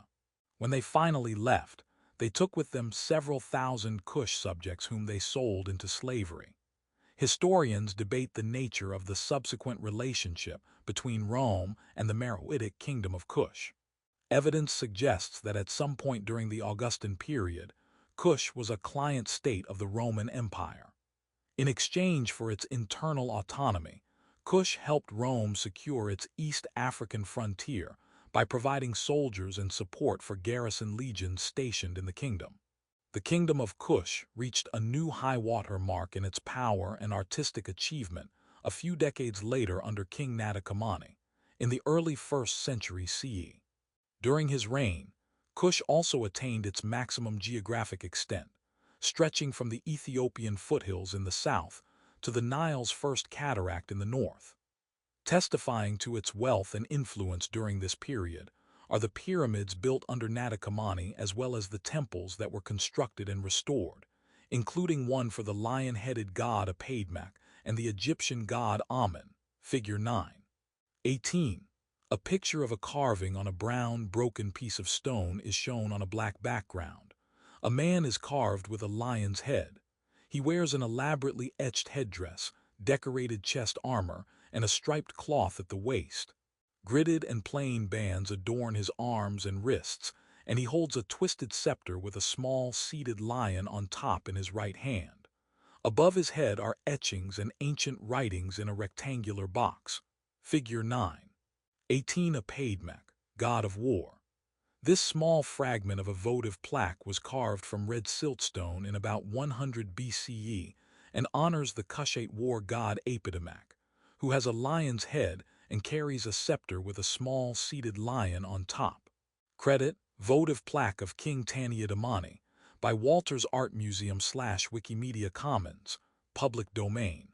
Despite earlier tensions, Meroe and Rome and Egypt enjoyed mostly friendly relations for the next 2 centuries. During this time, however, Meroe's power began to wane, and the kingdom came to an end sometime in the 4th century CE.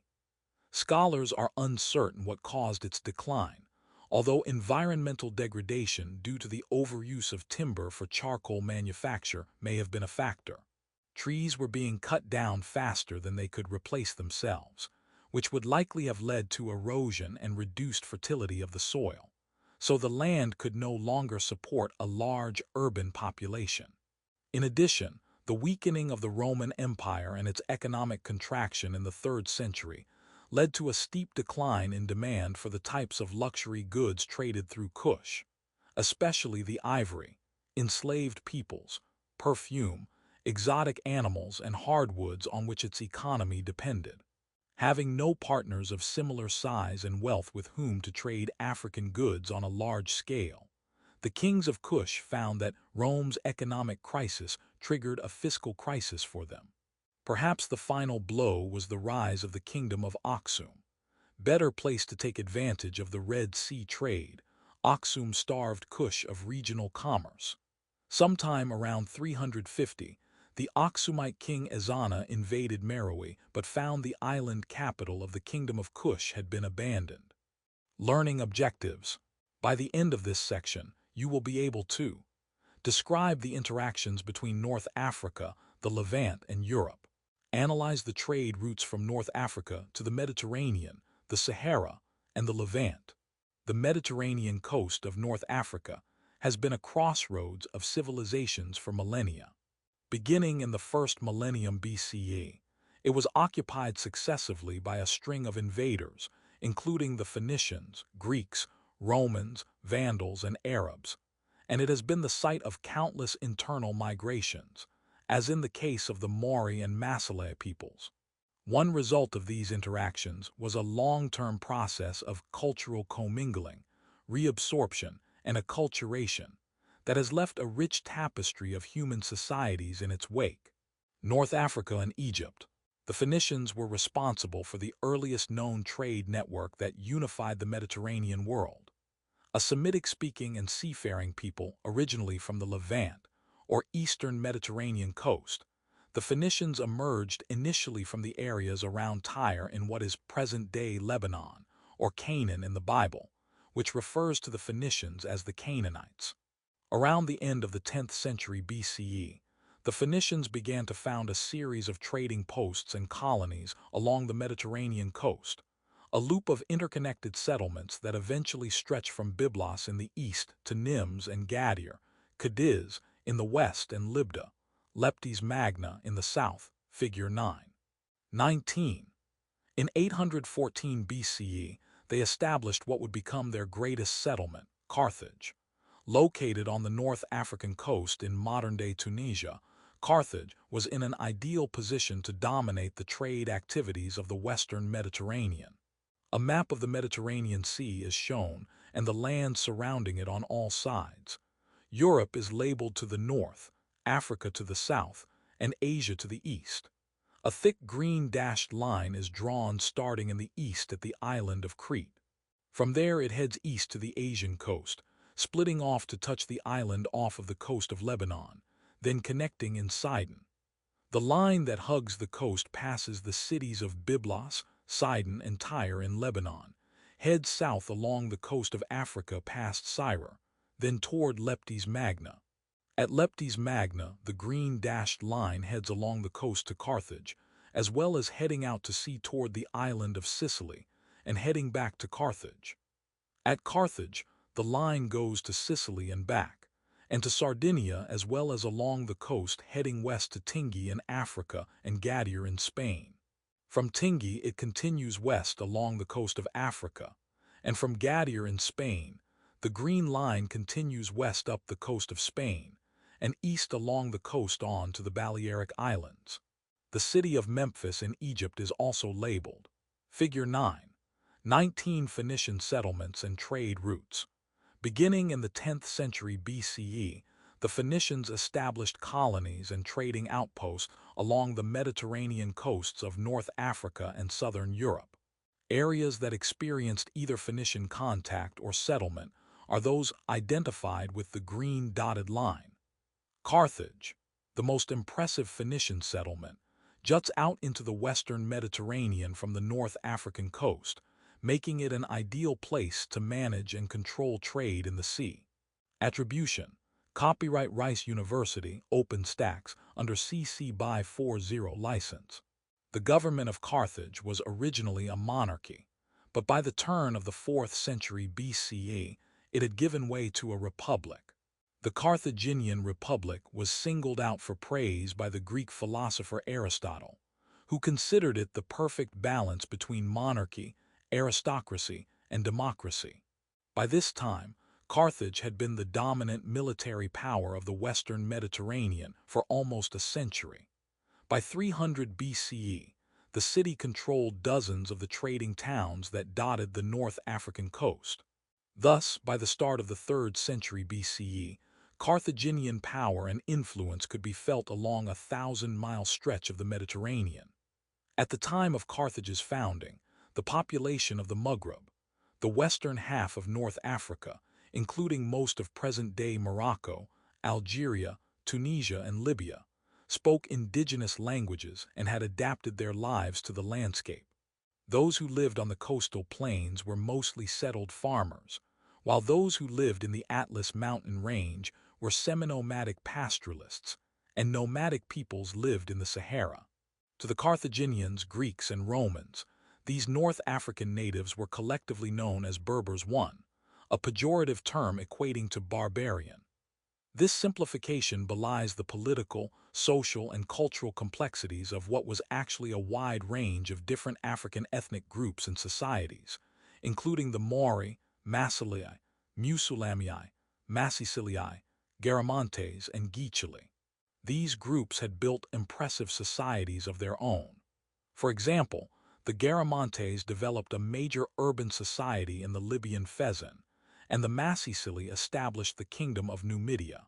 Over centuries of interaction, cooperation, and tension, a rich tapestry of customs, values, and traditions developed among these groups, who typically refer to themselves as Amazigh or Amazighin rather than Berber, to produce societies and cultural practices well suited to the Maghreb region of North Africa.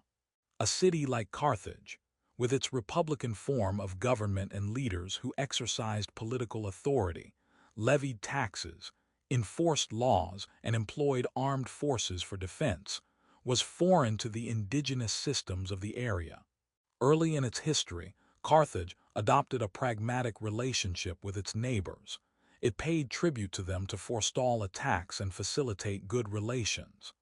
But that changed after 480 BCE, when Carthage stopped paying tribute and moved to subjugate the region's peoples. In time, not only were the coastal towns dominated by Punic-speaking elite of Carthaginian origin, but the peoples of the inland towns began to adapt and adopt Carthaginian culture. Not only did they speak Punic, the language of the Phoenicians, but on occasion they also spoke Greek, particularly if they held positions of power or engaged in trade with Carthage. Moreover, the urban elite in these towns began to emulate Carthage, and eventually they founded their own states inland, such as Mauritania, which was established by the Mori and Massaleh peoples of the Atlas Mountains. Carthaginian control over North Africa did not go unchallenged. The most significant threat to its dominance emerged with the rise of the Roman Republic in the 3rd century BCE. To that point, the Romans had been preoccupied with consolidating their control over the Italian peninsula south of the river Rubicon, a process finally brought to an end with the defeat of Magna Graecia, as southern Italy was then called, in the Pyrrhic War in 275 BCE. Rome's encounter with Carthage led to 3 long and exhaustive conflicts known as the Punic Wars. The first began in 264 BCE, and the third wrapped up in 146 BCE. The most famous of these is the Second Punic or Hannibalic War, during which the Carthaginian general Hannibal Barca, figure 920, invaded Italy with tens of thousands of soldiers and dozens of war elephants. For over a decade, Hannibal terrorized the Romans, destroying their armies at Trebia, 218 BCE, Lake Trasimene, 217 BCE, and, in one of the most lethal battle days in history, the village of Cannae in 216 BCE. The Carthaginians were unable to inflict a decisive defeat on the Romans, however, and the deadlock remained unbroken until the Roman general Publius Cornelius Scipio took the war to Carthage, forcing Hannibal to return from Italy to North Africa to defend it. A picture of a gray stone bust is shown on a stone floor on a solid black background. The bust is of a man looking to his right with a sad expression. He has a beard, short curly hair, and a decorated helmet. There is a crack in the statue along the neck. He wears robes with a circular pin on his right shoulder. Figure 9, 20 Hannibal. This marble bust, believed to be of the Carthaginian general Hannibal Barca, was found in Capua, Italy, and may have been made in Hannibal's lifetime. Credit, image from page 299 of Republican Rome, Her Conquests, Manners and Institutions from the Earliest Times to the Death of Caesar, 1914, by Havel/Internet Archive Book Images/Flickr, public domain. Carthage was finally defeated at the Battle of Zama in 202 BCE, a victory that earned Scipio the honorary name Africanus, figure 9. 5 decades later, urged on by the conservative senator Marcus Portius Cato, known to history as Cato the Censor, Rome returned to finish the job. The Third Punic War, 149–146 BCE, ended with the destruction of Carthage. Tunis, some 20 miles inland, became the capital of Rome's new African province. A map of the Mediterranean Sea is shown and the land surrounding it. Africa is labeled to the south. In Europe, from east to west, areas are labeled. Iberian tribes over Portugal and Spain, Gallic tribes over France, German tribes over Germany, and Slavic tribes in Eastern Europe. The land east of Italy is labeled Illyrians, and southeast from there the land is labeled Thracians. A coastal area in northeastern Africa is labeled Numidians. A thick red dashed arrow runs from Carthago Nova in the south of Spain, heading north along the coast through Saguntum, in an arc north of Massilia in France, then southeast to Trasimnus in Italy, south past Ancona and Rome, hitting Capilla and then ending at Cana. The arrow picks up again in the south of Italy, heading south of Sicily, across the Mediterranean Sea, past Carthage, and to Zama in Africa. Other cities labeled on the map from east heading around the Mediterranean include Gadir, Taras, Kynoskephalo, Athens, Thessalonica, Byzantium, Nicomedia, Pergamon, Mazaka, Rhodes, Antioch, Byblos, Sidon, Tyre, Jerusalem, Alexandria, Memphis, Cyrene, Leptis Magna, Hippo, and Tingi. Figure 9. 21 Hannibal's War, 208–203 BCE. This map shows the route taken by Hannibal's invading forces in the Second Punic War. Attribution. Copyright Rice University, OpenStax, under CC by 40 license. The absorption of North Africa into the Roman Empire greatly affected the indigenous African peoples of the region. Carthage had needed very little from the peoples who lived beyond its hinterland. What food the population required was supplied by Carthaginian estates located on the outskirts of the city. Rome, on the other hand, needed a great deal from the Maghrebi interior, including grain and olive oil to feed the capital's growing urban population.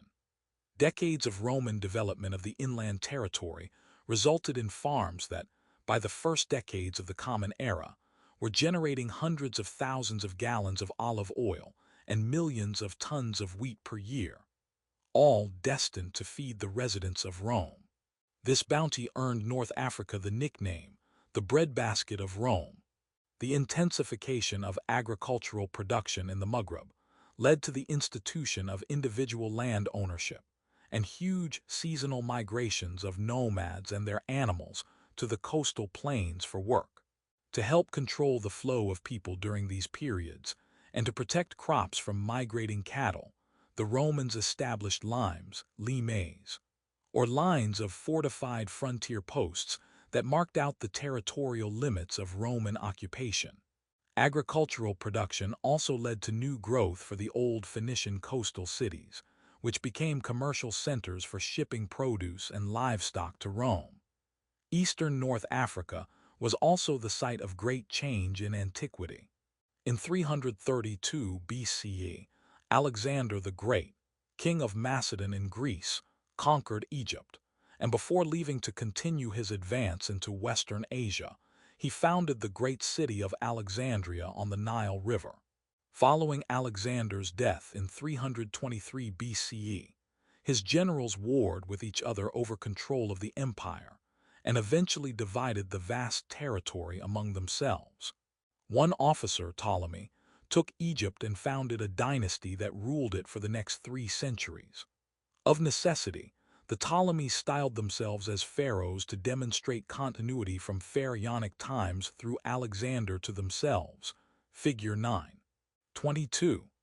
They adapted the Egyptian style partially because they were awed by the history and grandeur of Egypt, and also because the Ptolemies wanted the people to see them as legitimate rulers of Egypt, not foreigners. Like all the Hellenistic, or Greek-like, monarchs of the 300-year period following the death of Alexander, they encouraged Greeks from around the Mediterranean to settle in one of the 3 Greek city-states established by the Macedonian conquerors, including Alexandria. The Ptolemies also enticed Jewish people from Palestine to settle in northern Egypt, making Alexandria one of the most cosmopolitan cities in all antiquity.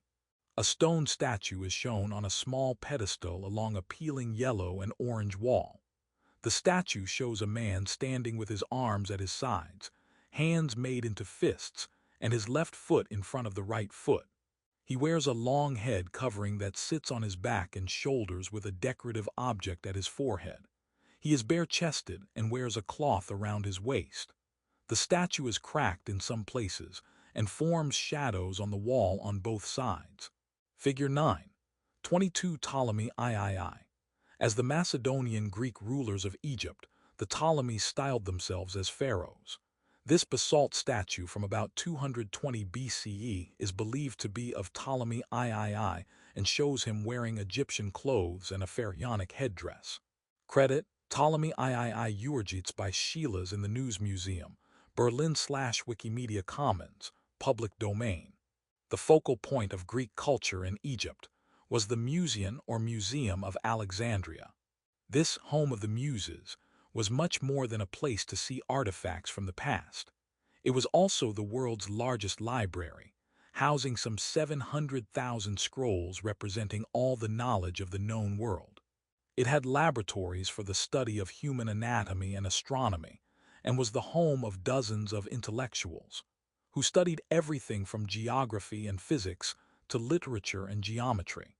In many ways, it displaced the academy at Athens as the ancient world's center of learning. It was at the Museum, for example, that the canonical versions of Homer's Iliad were identified, and that Eratosthenes developed his geographic understanding of the Earth and estimated its circumference as between 24,500 and 29,000 miles. Today, we know it is 24,900 miles. Day-to-day governance of Ptolemaic Egypt was in the hands of Egyptian officials and of Greek officials who brought Egyptian translators. To convincingly style themselves as pharaohs, the Ptolemies turned to religion. One of Ptolemy's first acts as ruler of Egypt was to seize the body of Alexander the Great as it was being transported from Babylon home to Macedonia. Ptolemy had an elaborate tomb built for Alexander and made it a focal point of the capital at Alexandria. He then declared Alexander a god, a move fully in keeping with the status bestowed upon him in life by Egypt's priests of Amun at Siwa in 332 BCE. In addition, Ptolemy had a temple dedicated to the new god Serapis built in the capital city. Serapis was an extraordinary deity demonstrating how astute Egypt's Greek rulers were.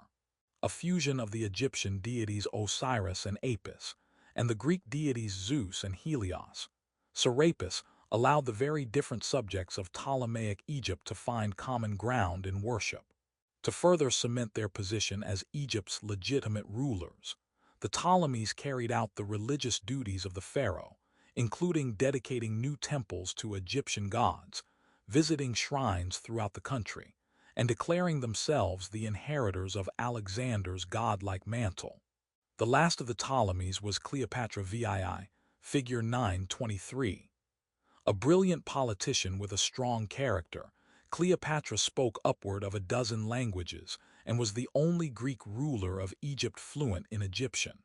Politically ambitious, she was determined to preserve what autonomy she could in the face of Rome's growing dominance of the Mediterranean. To this end, she had an affair with the Roman general and dictator Julius Caesar and bore him a child named Caesarion. When Caesar fell afoul of the Roman Senate, whose members suspected him of wanting to be king, and was assassinated in 44 BCE, Cleopatra shifted her affection to the inheritor of Caesar's armies, Mark Antony. This strategy was ill-fated, however, because Mark Antony was increasingly embroiled in a conflict with Octavian, Caesar's adopted son, which soon erupted in an all-out civil war between the two. A picture of a white marble head is shown on a pedestal. The head is facing right, has large eyes, a pointed nose, and a flat expression. The hair on top is curly and some is sticking out in the back. The wall behind the head is blue. Figure 9, 23 Cleopatra. This marble bust of Cleopatra, 6930 BCE, the last of the Ptolemaic rulers of Egypt, was made during her lifetime. Credit: Marble bust of Cleopatra VII of Egypt, by Alts Museum Berlin Louis Legrand/Wikimedia Commons, public domain. The climax of the war came at the Battle of Actium in 31 BCE, during which the naval forces of Octavian and Marcus Agrippa met to defeat those of Mark Antony and Cleopatra. Octavian pursued the vanquished pair, and soon after he invaded Egypt in 30 BCE, Mark Antony and Cleopatra died by suicide. Cleopatra's death ushered in the start of Roman rule in Egypt as it marked the end of the Ptolemaic dynasty. The past meets the present. Ancient perspectives on Cleopatra. Can we ever know history with certainty? Only the smallest fraction of anything ever written in antiquity survives today, and much of that was set down long after the events and people it describes, possibly by writers hostile to their subject matter. Figures such as Cleopatra have been the source of endless ancient propaganda and character assassinations. Read the following excerpts by ancient writers describing Cleopatra and consider the information they provide. Why Cleopatra, who heaped insults on our army, a woman worn out by her own attendants, who demanded the walls of Rome and the Senate bound to her rule, as a reward from her obscene husband. Truly that whore, queen of incestuous Canopus, a fiery brand burned by the blood of Philip, dared to oppose our Jupiter with yapping Anubis, and forced Tiber to suffer the threats of Nile, banished the Roman trumpet with the rattle of the sistrum, chased the Liburnian prow with a poled barge, spread her foul mosquito nets over the Tarpeian rock, and gave judgments among Marius, weapons, and statues. Propertius Poems II. It would have been wrong before today to broach the Kikuban wines from out the ancient bins, while a maddened queen was still plotting the capitals and the empire's ruin, with her crowd of deeply corrupted creatures sick with turpitude. She, violent with hope of all kinds, and intoxicated by fortune's favor. But it calmed her frenzy that scarcely a single ship escaped the flames, and Caesar reduced the distracted thoughts, bred by merotic wine, to true fear, pursuing her close as she fled from Rome, out to capture that deadly monster bind her, as the sparrowhawk follows the gentle dove or the swift hunter chases the hare, over the snowy plains of Thessaly. Horace Cleopatra, for she was a woman of surpassing beauty, and at that time when she was in the prime of her youth, she was most striking. She also possessed a most charming voice and a knowledge of how to make herself agreeable to everyone. Being brilliant to look upon and to listen to, with the power to subjugate everyone, even a love-sated man already past his prime, she thought that it would be in keeping with her role to meet Caesar, and she reposed in her beauty all her claims to the throne. She asked therefore for admission to his presence, and on obtaining permission adorned and beautified herself so as to appear before him in the most majestic, and at the same time pity-inspiring guise. When she had perfected her schemes, she entered the city, for she had been living outside of it, and by night without Ptolemy's knowledge went into the palace. Cassius Dio, Roman History XLII. For her beauty, as we are told, was in itself not altogether incomparable, nor such as to strike those who saw her. But converse with her had an irresistible charm, and her presence, combined with the persuasiveness of her discourse and the character which was somehow diffused about her behavior towards others, had something stimulating about it. There was sweetness also in the tones of her voice, and her tongue, like an instrument of many strings, she could readily turn to whatever language she pleased. Plutarch, Life of Antony XXVII. Who was Cleopatra? What was her character like? What might have motivated these widely varying descriptions of her? How might have these ancient accounts gotten Cleopatra wrong? How much do you think we are likely to know about ancient people? Link to learning. The tradition of interpreting and depicting Cleopatra is presented in this article. Rome's conquest of Egypt added yet another layer of complexity to Egyptian society. While Latin-speaking governors and administrators continued to run the affairs of state from Alexandria, they did so in Greek, which remained the language of government.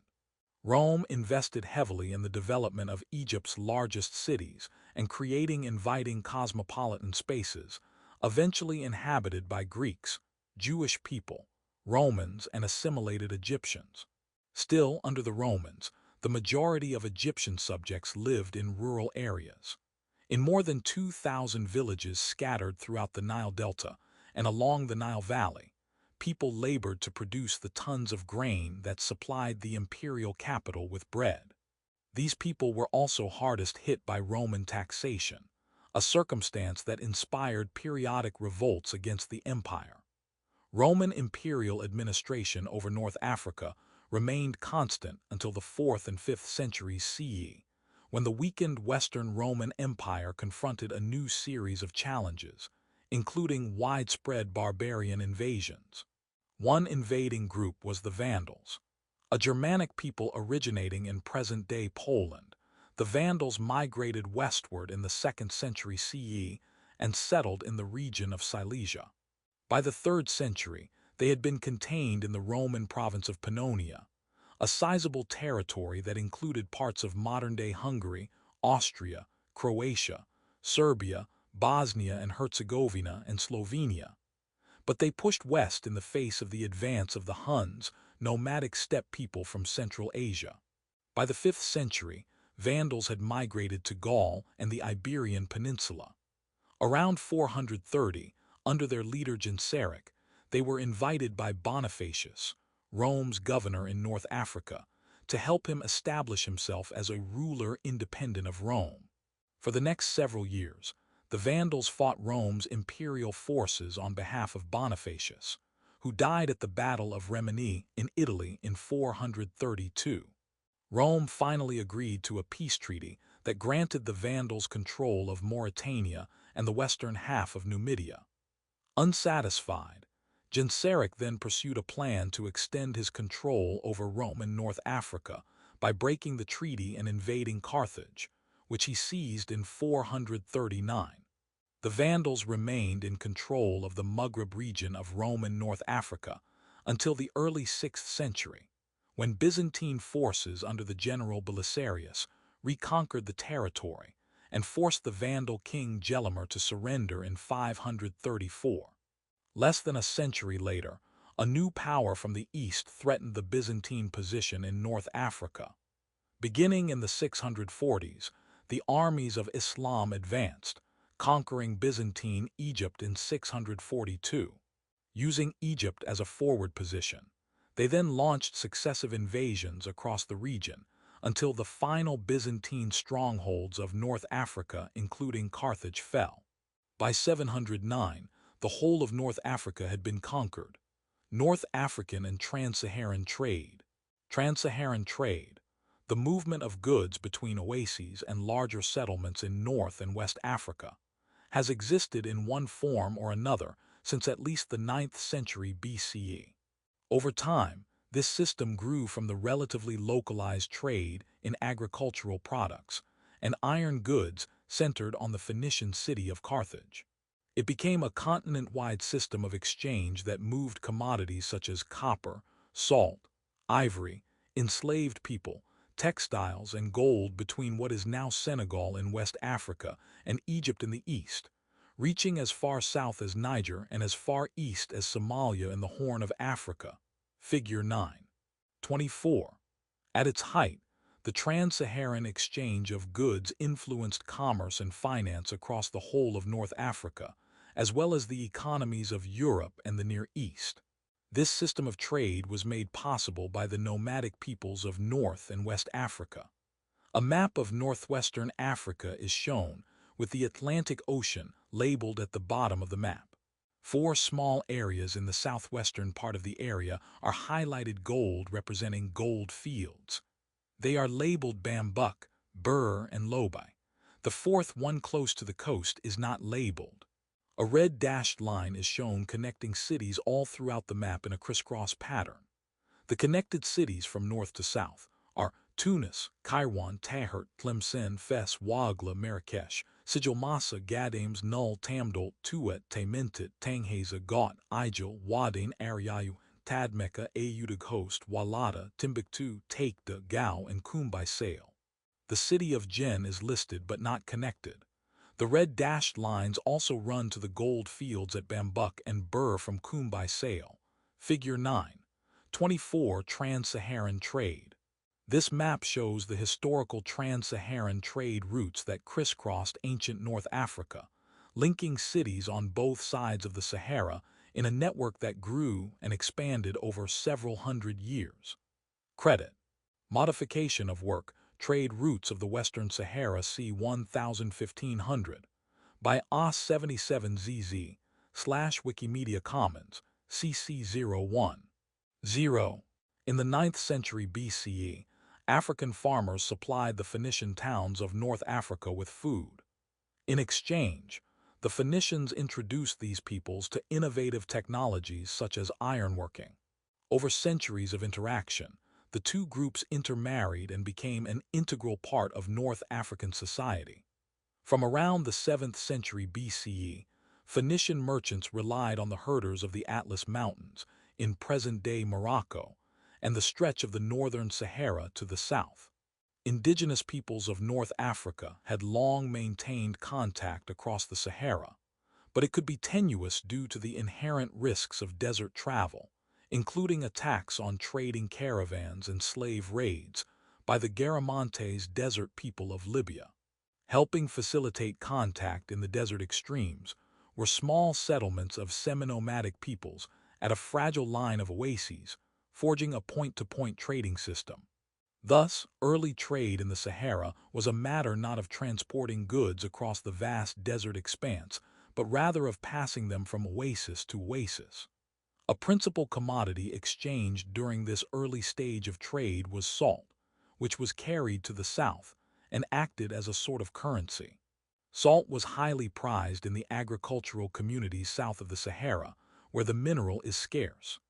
This is because humans require salt to maintain healthy bodily functions and must regularly consume salt to replace its loss through sweat and urination.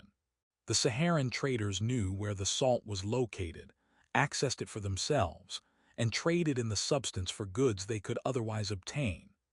Only gradually were highly valuable trading goods introduced, such as gold and copper, which were then brought across the desert from tropical West Africa to the far reaches of the North African coast. During the period of Carthaginian dominance in Tunisia, goods were carried by pack animals such as mules, horses, and donkeys between the Phoenician imperial capital and the independent African kingdoms in the mountainous and coastal regions to its west.